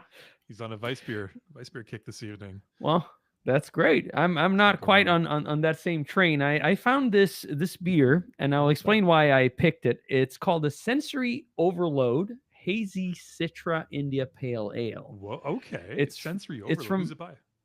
yeah, it's from a brewery called Ology Brewing Company. Mhm. That is from Tallahassee, Florida. Okay. And Another they local Florida recently brewer. opened a small tap room and brewery actually here in Tampa. Okay. And I've never tried this beer here before, in particular, but I have had their beers before, and the reason why I chose it is because it was on one of the first trips that I did here when I moved here to the U.S. My wife went to school at FSU in Tallahassee, and she had been at the brewery before. And when we came here, like we did a small trip, like in the first year, one of the first trips that we did, like we went up in near Tallahassee, and we went to that brewery. And I remember like going there, like and trying a couple of their beers and really enjoying them. And so I was very excited when they opened a tap room here, and then actually it became like a brewery now. So they brew also some beers here directly in Tampa, and they are for the majority they have like IPAs, and I've seen like a lot of sours, but Yeah. they venture out on different styles. But I thought like, you know what? I've never had one of their IPAs, so I thought like this is a great opportunity to try it here on the channel, amazing. also because Yeah. it has a connection for me. So that's cool, what I'm man. closing my beer brackets with. So Antex won 2 separate blind Hefeweizen taste tests, so you had to compare. That's an awesome comparison to do, by the way. Yeah, that's quite the opening and closing bracket. Well, man, I'm excited to hear about that one. So I'm sticking with Macauslin or Saint Ambroise as my theme tonight. All right. And this is one that I'm excited to tell you about. I'm excited to have here. So we had their Nitro Pale Ale that we just reviewed.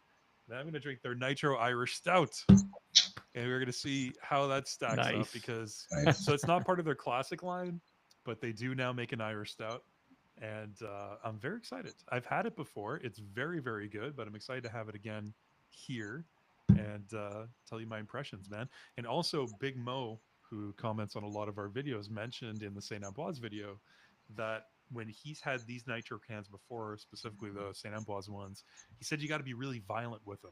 You know how our beer instructions say to turn it over 3 times? He said you got to be aggressive and even go more than 3 times. There's a risk it's going to explode, but you're going to get the full nitro effect. So we'll see. I'll be a little bit more aggressive with it this time, but I'm curious to see what their interpretation of craft stout is and be able to tell you about it. So let's open these beers, guys. If there's a beer explosion, my friend, we It's okay. we'll witness it The live. beer desk has absorbed liters and liters of beer. It's fine. The over beer the desk is years. going to be fine. It'll be fine. It's more the carpet underneath the beer desk. It's the same carpet, the same rug that I've transported to 3 different sets now in 3 different houses that has absorbed. It's a beer rug. A large, it's Literally. A beer rug. It's literally probably composed of 4%, at least 5% beer at this point. Okay. So as you guys probably figured out, that half-hour timer ran out and my computer restarted, which is why I disappeared. Oof. Yeah. So the Right, okay. update, the update installed. Guess so, yeah. So I missed what you said about the family-friendly breweries, but I was just saying, I just think it's so silly when breweries are opposed to that or fight that in any way. Just because we've talked about this on a past live, but I just really think that breweries have replaced kind of the pub in our culture, and it should be a community gathering spot, and it should be a place where people can go with their families and have it not be taboo in that sense, where you can have a beer, have a good meal, meet other people, play a board game, hang out, have toys for the kids. You know what I mean? Ooh, look at that. Okay. Cheers. There it is. That Cheers. worked. Thanks for the recommendation, Mo, by the way. Cheers, guys, because that worked. Oh my God. yeah, I watched a YouTube video recently, and I won't belabor this point because we have talked about it on previous lives, but they specifically were talking about how TGI Fridays and other restaurants like that used to be like singles bars Right. in like the 60s and 70s. And I think literally TGI Fridays was a single bar. Like that's why it's Was called. it really? Yeah. And TGI Fridays. basically those bars like Chili's and Applebee's and those places like evolved from like those people met, they got married, they had kids, and then like enjoyed going to those places. So they would bring their kids places and like, you know, I don't think that usually the complaints about kids in breweries, they either come from like, well, you don't really have a problem with kids, you have a problem with obnoxious kids, and that's sort of on the parents. So Right. that's the other thing. But I think the people that just don't like it based on principle, I think that comes from, I think if it comes from a place of non-ill intent, it comes from a place that's like, well, I remembered going to this place and there weren't kids there, and it was a certain atmosphere, and now I feel like this maybe being lost a little bit. I don't know.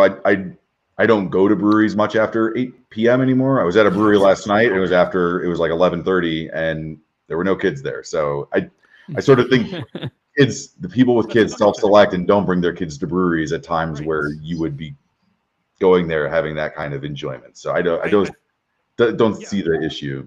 I think it's perfectly reasonable that if you're at a brewery at 4 p.m. or 5 p.m. to expect that there might be families there having dinner and having a beer. And if you're going at 8, 9 p.m., vice versa, I think it's perfectly reasonable to expect that there won't be toddlers running around. Yeah, right? probably. So I think, everything has its place at its time, and it should be a welcoming place, man. I've had some of my best experiences. I love it. I love the pub culture, and I've been to travel around Ireland, the UK, and the pubs there are so welcoming, and they really are community centers. And you go there and there's kids running around, everything. There's toy chests for kids in the corner. Kids run off in the corner. They're playing. People are doing their thing. There's a separate room with a bar where maybe people are hanging out. They want to be away from the kids. There's different sections to the place you could go to, but it's all just part of the same community. And nobody cares. It's not, you go to the pub because you want to be around the community. You want to have a pint, you want to have a good meal, you want to talk to people, but the community's part of it, and that's why you go to this place. I mean, pub is public house, right? That's where the name comes from. It's a community center. That's what it is. And I think in North America specifically, that culture sort of degenerated into the dingy, dark bar that was a place where degenerates went to, and where there was drug use, and that's where people went to party and get laid, right? That's what the bar became. But I think breweries have done this beautiful thing where I think they started to bring back that pub culture outside of, and Irish pubs, Irish themed pubs in North America are party spots, right? Sure, you could bring families there for lunch or something, but those are known as like the sloppy party spot, right? But the breweries have taken that back, and I think that's so beautiful. I'm never hesitant to bring my daughter to a brewery and go there as a family and sit down and have lunch and have a drink and let her run around. And I think that's so beautiful, and I don't understand why people would be opposed to Yeah, that. it's hard to get aggressively or belligerently drunk drinking beer at a brewery. Right.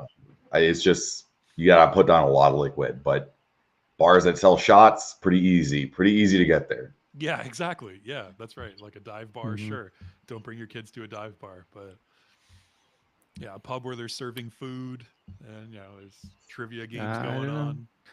I always go back to one of our favorite statement. Beer people are good people usually, Yeah. to some capacity. Yeah. Oh, by the way, I see his username Declue's Views, and I know you comment on a lot of our videos, but let me know your name because I don't know your first name. It'd be good to know so I can reference you properly here. He says that's a good point about it shouldn't be taboo. I wonder how German beer gardens are. That's I'd imagine they're the same. Probably the They're same, yeah. traditionally right above where the brewers store the beer.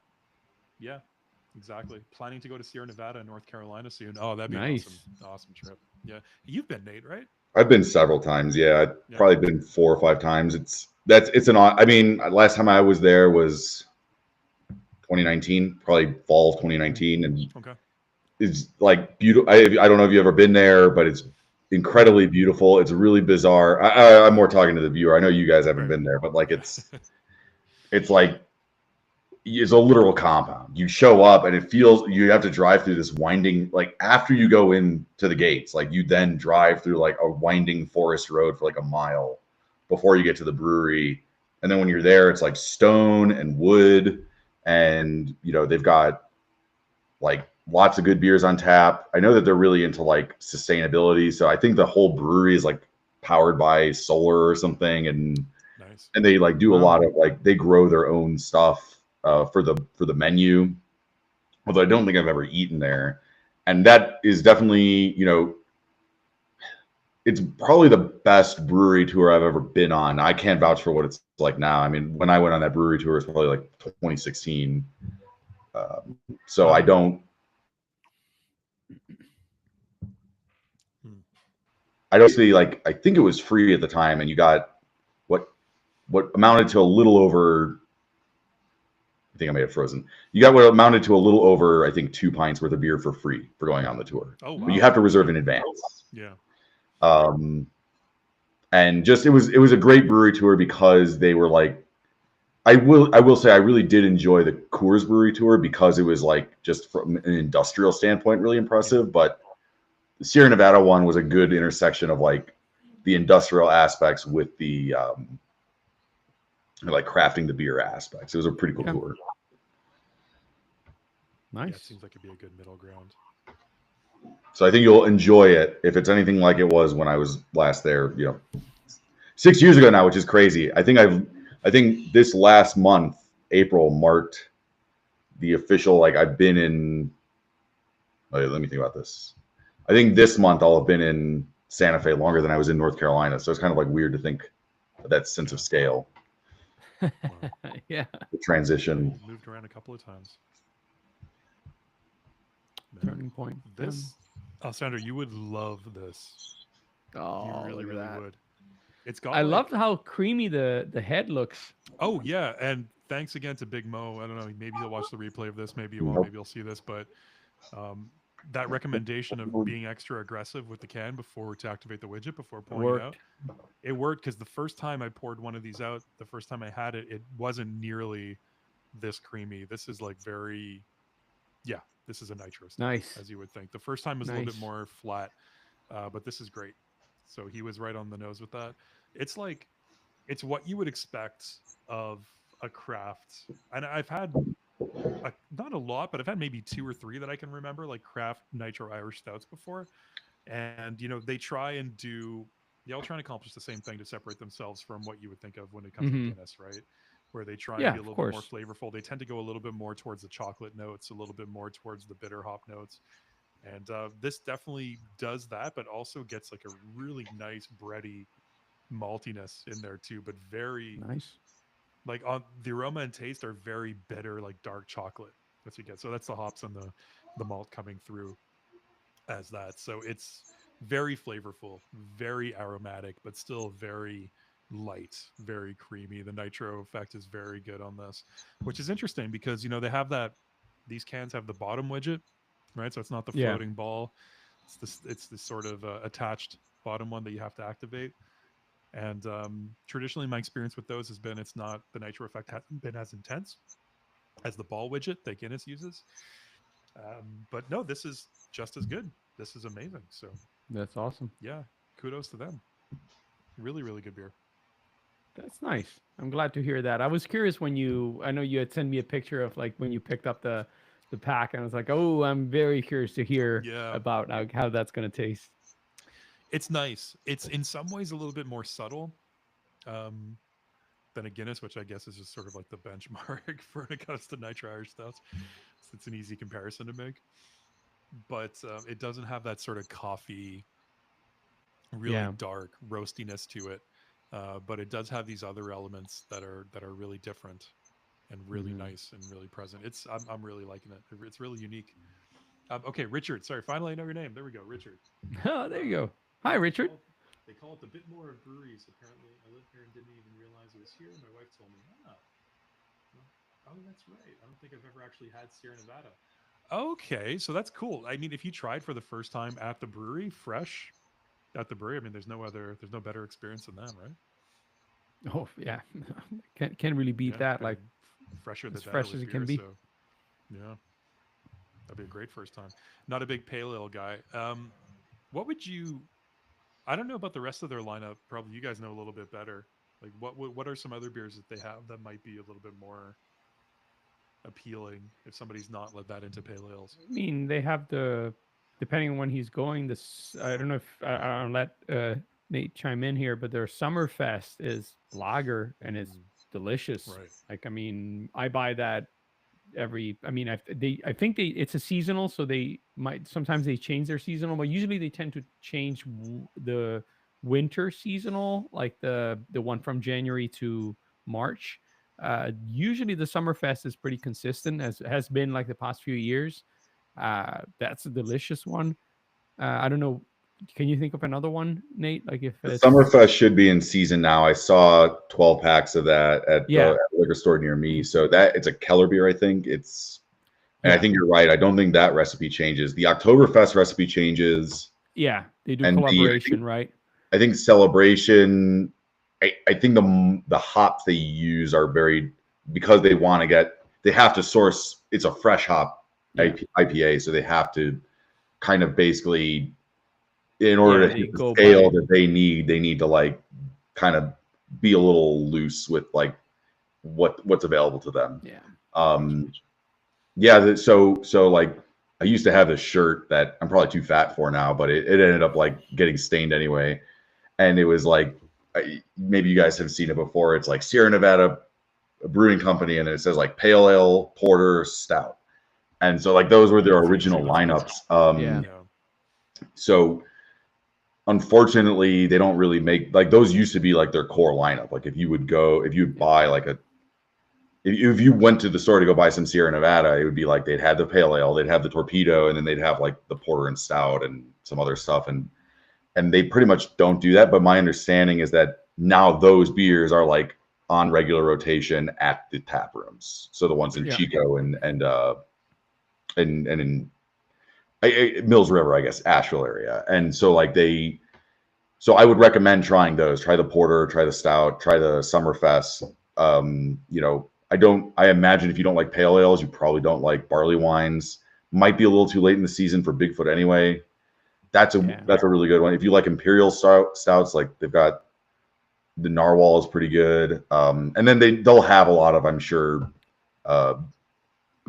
just like rotating tap lists. Every time I've been there, I think it's like they've got their core lineup, and then they have like 6 or 7, rotating kind of tap room exclusive type stuff. So, but definitely, like the Summerfest and the porter is the one that I really remember. I don't know I think even the stout was off the shelves before I was drinking. Like the porter was the one that I know you can't really get you used to be able to get within my lifetime of drinking. Well, I know Richard is a stout fan because he's commented on a lot of our Guinness videos, and I think he said you recently tried the Foreign Extra Stout. So definitely give their stout a try. But you know what, Richard, being there, I think as a good beer explorer, which I know you are, the Sierra Nevada Pale Ale is kind of just an ultimate classic. So Yeah. being at the brewery, giving that one a try, maybe even getting a half pint or whatever it might be to give it a taste, even if it's not your style. I think it'd be worth it just to say you've tried it, and there's no better place to try it than at the source, as fresh as can be. So definitely recommend giving that a try. We don't have to derail the beer tasting, but I would be curious, Richard, to know. I used to live in Raleigh, and I would go to I would go to Asheville a lot, and so I'm curious to know what your favorite beers in the Asheville area are. I think I mentioned, I don't know if you were in the live stream when I brought up True. I'd be curious to know if you've been to the Asheville True location and how you think they are. And then my wife and I really, really, really, really like Burial beer. I think like Burial made a beer like right before COVID started. That is like, I don't know if it was because like it was one of the last beers I had on tap before COVID started, but it is like a memory beer that I'm sure I will never recreate that situation again. But it was so good. He says thanks for the suggestions. Yeah, he tends towards thick and or dark beers, so porter stouts, Hefeweizens, Doppelbocks, and he recently discovered doubles and quads thanks to the channel. That's awesome. Yeah, happy we could help you explore a little bit. But you do love lagers too. Yes, I'm sure you'll have plenty to choose from at the brewery there. Absolutely. That's nice. Oh, thank you for joining, Richard, and cheers. Let's not forget that. That's important. How's that porter, Nate? It's really, really good. The mouthfeel is great. It has like that like milky mouthfeel that it's got that like really thin effervescence that just kind of like it feels almost like a mousse, it's just so creamy and so velvety, and the flavor is really nice. I mean, just like that chocolate. I mean, it is like a chocolate mousse. It's really, really nice. It has a little bit of like a smokiness to it. Not really getting the like coffee notes, just mostly getting like chocolate, roastiness, smokiness. It's a very enjoyable porter. It has like ever so slight hint of maybe some residual sweetness, but I don't know anything about it. There's nothing on the can that talks about how they brewed it or what's special about it. But I should have mentioned when I was going on my rant about like beer styles that to me indicate that a brewery might be good is like I feel like a lot of breweries don't make porters anymore. I feel like that was something that when craft beer started taking off, it was like every brewery made a porter. And now like no breweries make porters because I think seems like the average beer drinker doesn't really know how to like conceptualize a porter. It's like, wait, it's not like 9% like a stout. And but it's like a light dark beer is something that people don't seem to appreciate as much as they did 10 years or 15 years ago. So that's usually a good sign to me if they've got a porter on tap. And I shouldn't have hated so much on place named breweries because I remember that you guys are really like Tampa Bay Brewing. So that's true. That's a good point. But to your point, you said like it just like maybe shows like a little not much creativity on the name, but the flip side of that is maybe it's because like, we want to focus on beer, right? Like, so there could be both, right? Like, so they just like pick a name and then they focus all the attention on the beer. So like, who knows? Well, I think there's a couple of variables there, right? I think the name is probably one of them. But then, like you said, if you look at their tap list and you see that they're not really correct focused in what they're producing, those two things combined could probably be a bad omen. But then you look at Tampa Bay Brewing Company, right? So the name might be a little generic, but then you look at the list and you're like, okay, they are very IPA focused in what they do, and that's kind of their calling card. And they don't try and do every single style. You're not going to find a Hefeweizen on the menu. You're not going to find. I don't even think I think they had a lager, but I don't even think they brewed it. I think it was like somebody they had like a partnership with or something, right? I don't. They have. Remember too clearly. They definitely have like different styles, but like when you go to Tampa Bay Brewing, like they they are definitely IPA focused. Like Yeah. that's their main. Yeah, because that's what they do well. That's what they want to do what's well. Yeah. most like of their offering, right? At least like the big part of it. But to your point, I think it's a combination of factors, and I like that you touch base on how you explore, because I think like that's important, right? Like it tells your story about how you go about like okay, how am I selecting the place? And there's a lot of factors that go into that, right? And I think it's fascinating because it's not something that you normally talk about. Like it just happens naturally, right? But I've recently been on a work trip, and I got an opportunity to explore different breweries in different cities, and I realized like that there's a lot of factors that go in. I'm like, okay, now I have like limited amount of time, right? Like, what am I going to pick? And I got lucky because I had like some coworkers that like were able like to give me like some good directions on where to go. And actually, the shirt I'm wearing right now is from one of the breweries that I visited like up Oh, nice. in Minneapolis, like the Sisyphus brewery, Very which unfortunate. was yeah, but still like very I like the connection. And if you see on the shirt here is the brewer like looks very much like the hipster brewer pushing like a Yeah, it keg does. up the hill, It's right? true. Like so a nice reference. And there's hops here at the bottom, like so I thought It's a like really it cool was shirt. nice It's a concept. really, really cool shirt. But what I liked about like going and exploring was that now all of a sudden you're in unknown environment, right? Like the breweries around here now. After a while, like I know them, I know what my favorites are. So you kind of know what you're gonna go, and then you're gonna look. Is there anything new, interesting? But when you're in a new place, you kind of have to decide what am I gonna pick, right? And Yeah. a lot of times you're limited. Like I'm gonna have one or two beers, right? Like and to your point, Nate, like if the list is very large, usually it could be it could be good, but like a lot of times like it's like okay, if you're seeing a lot of different things, like it becomes like almost like overwhelming.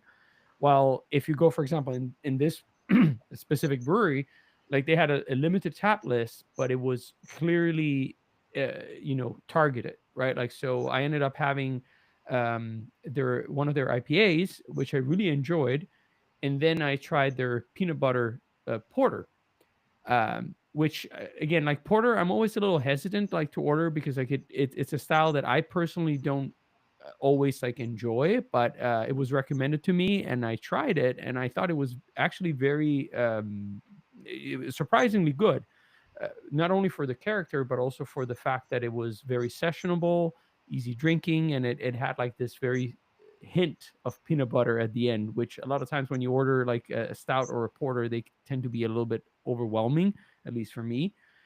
So again, testament to what you were saying. I think it's a combination of factors that play into as the name, the tap list, and also probably like the amount of time you have when you go and visit. And I'll be curious to hear what Joe thinks about this. Like, how do you pick if you That's have? it. Yeah, it's a good question. But Richard in chat answered your question from before, Nate. He was actually saying he tends towards, he doesn't get out much. So when you're asking about local microbreweries there in South Carolina, it said he tends towards imports as well. I like this. He describes himself as a bit of a Europhile when it comes to beer. He likes his Euro imports. You know what, Richard? I'm kind of the same way. I mean, I like and will try anything, but I'm a fan. I'd say I'm a bit of a Europhile as well. I definitely lean towards the imports more so than going to pick up beer at a Yeah. local microbrewery and bringing that home to have on the weekend. I do that as well. I do it all, but I'm a bit more of a Europhile, I would say too, with my beer. Yeah, I nerd out on that a little bit harder than anything else.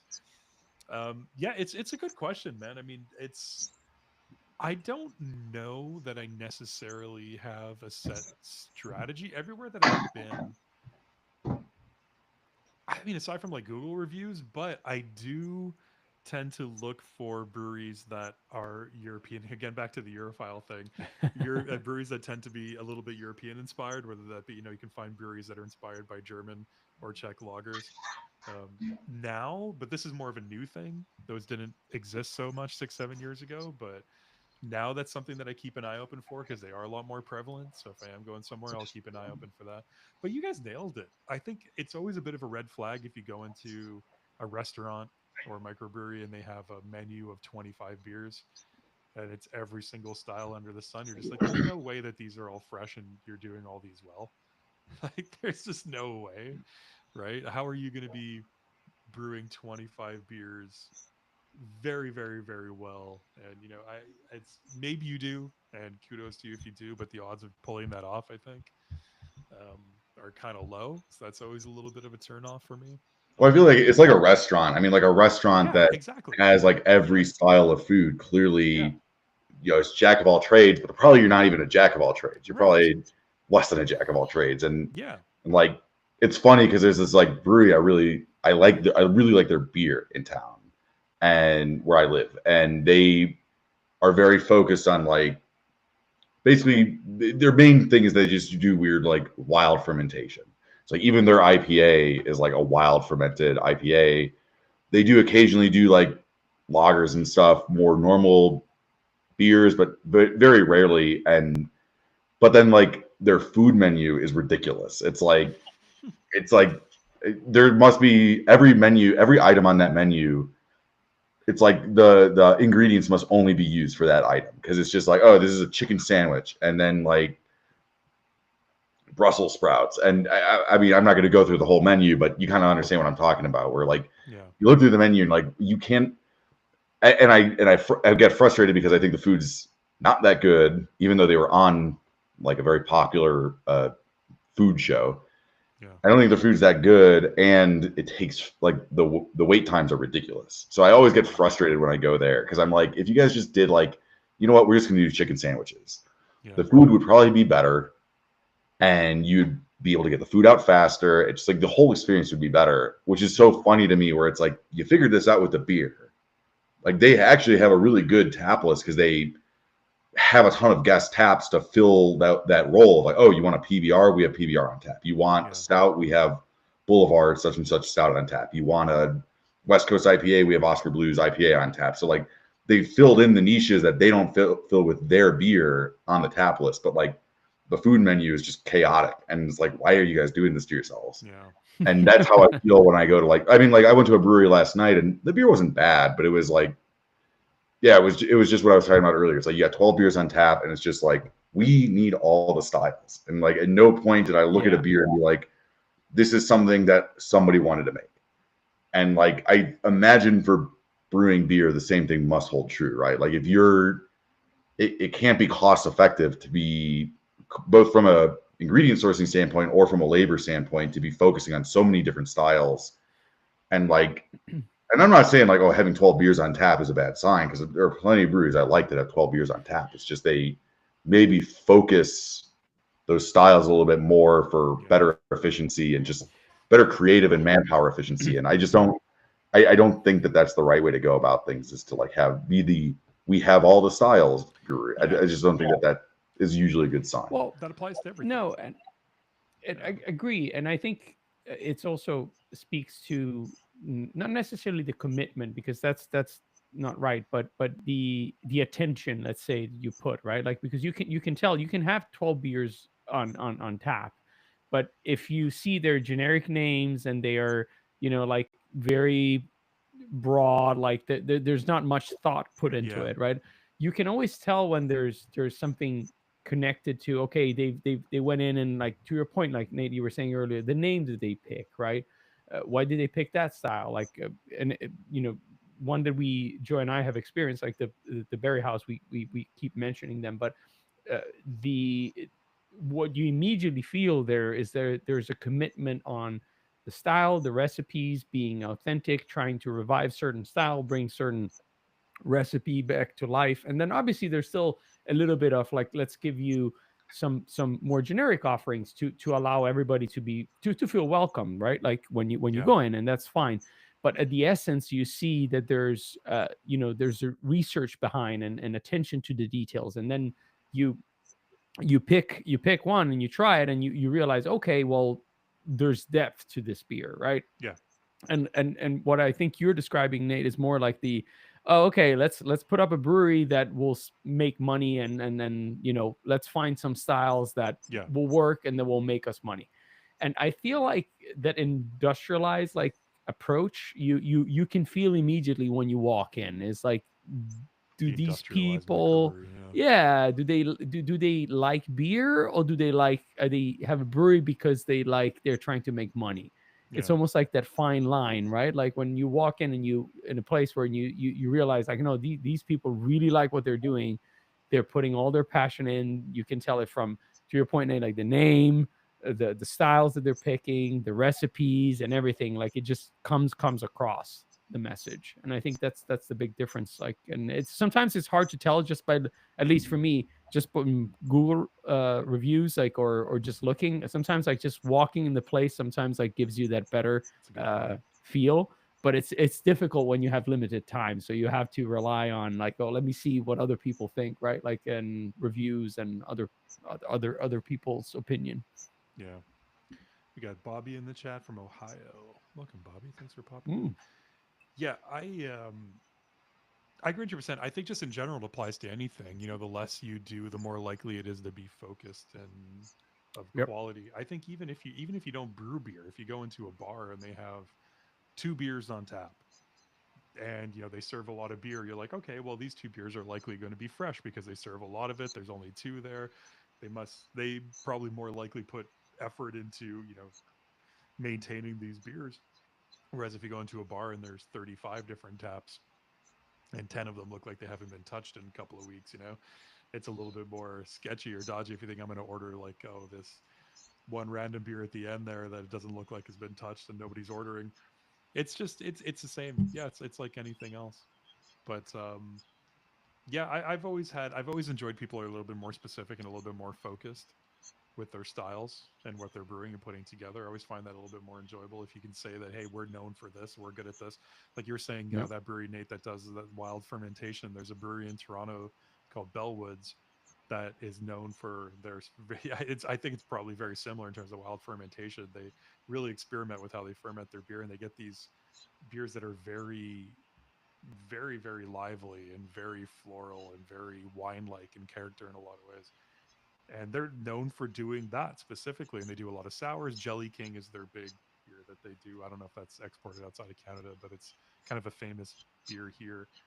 And so they're known for their sours, and they occasionally do an extra lager or something like that. But and if you go to their tap room in Toronto, I'm sure they have other styles on tap, but they're known for that. So I guess that's long answer short. That's kind of, I guess if I had to choose one thing that's going to draw me in, it's going to be that, having a focus or having a specialty.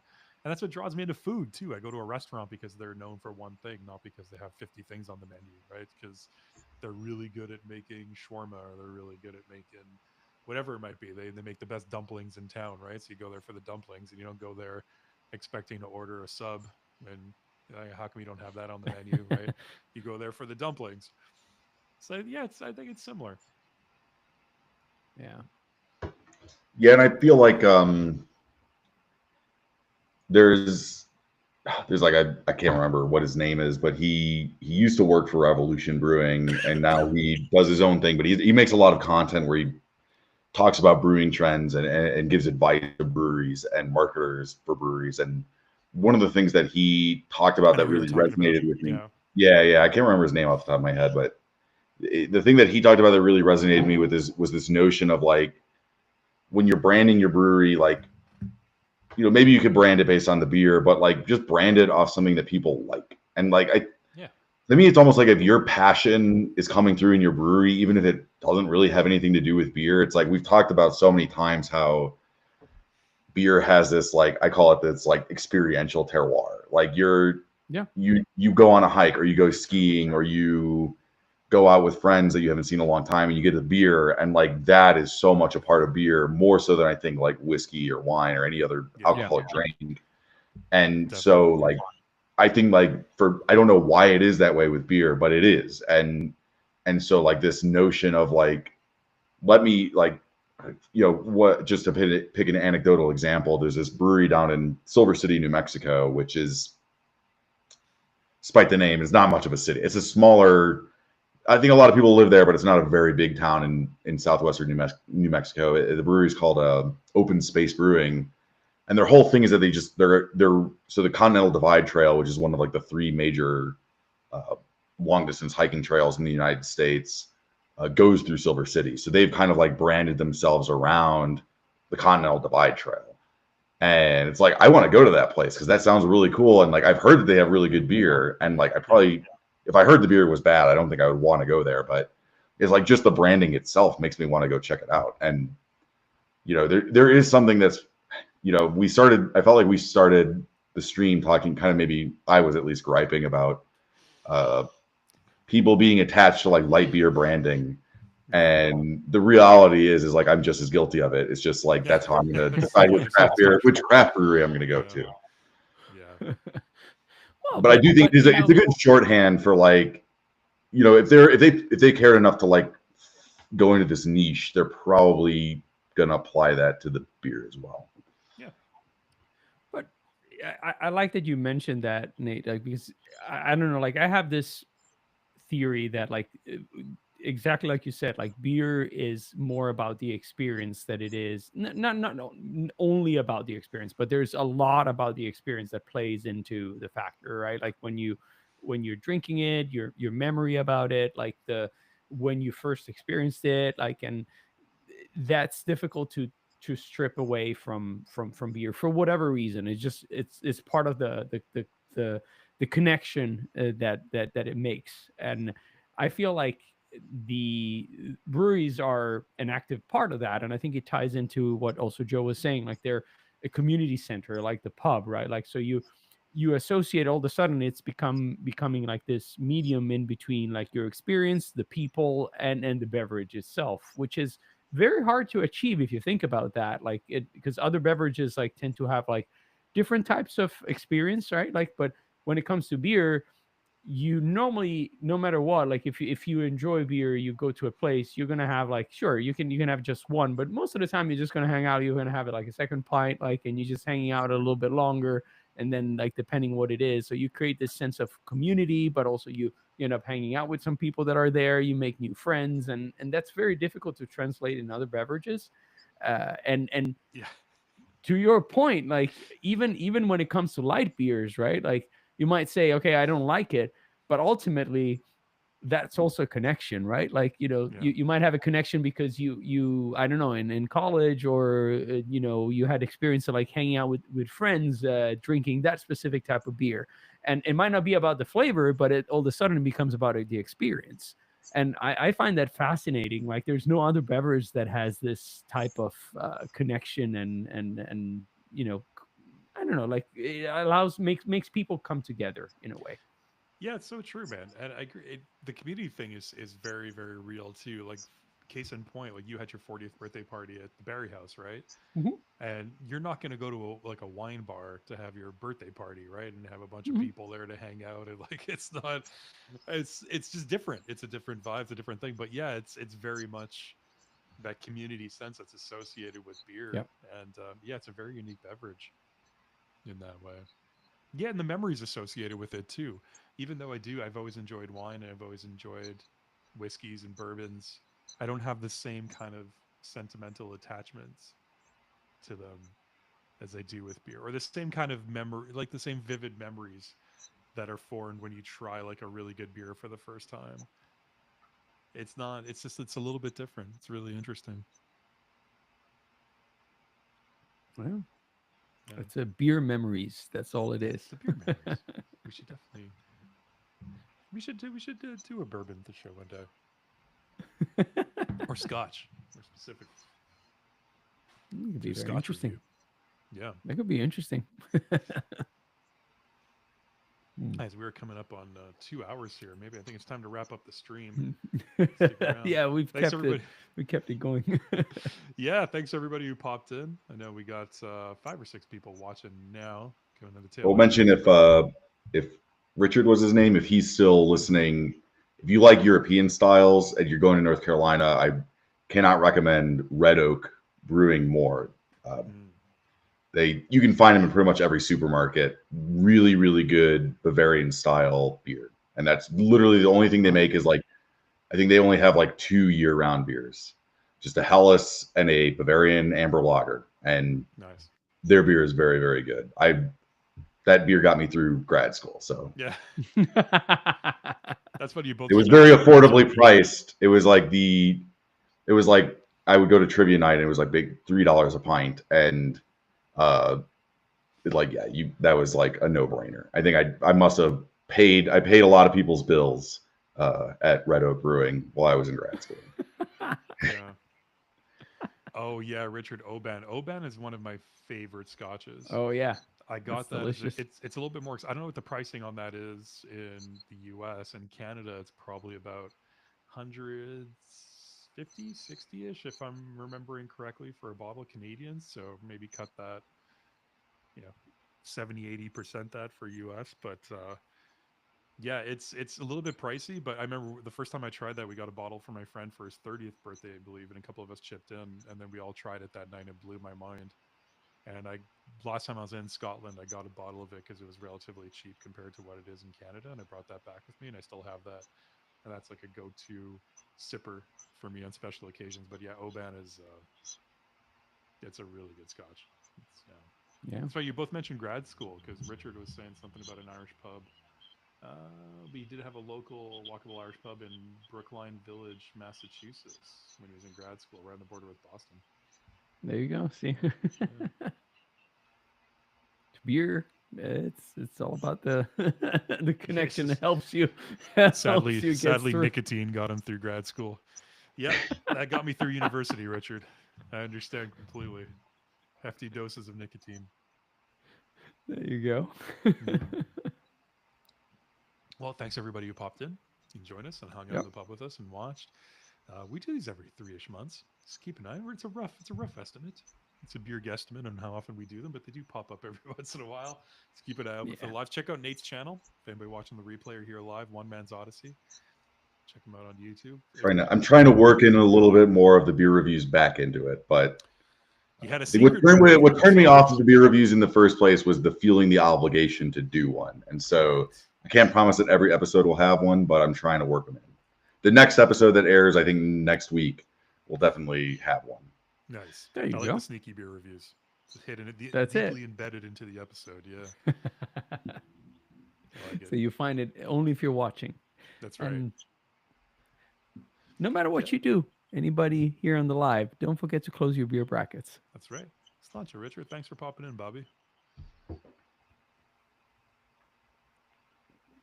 All right.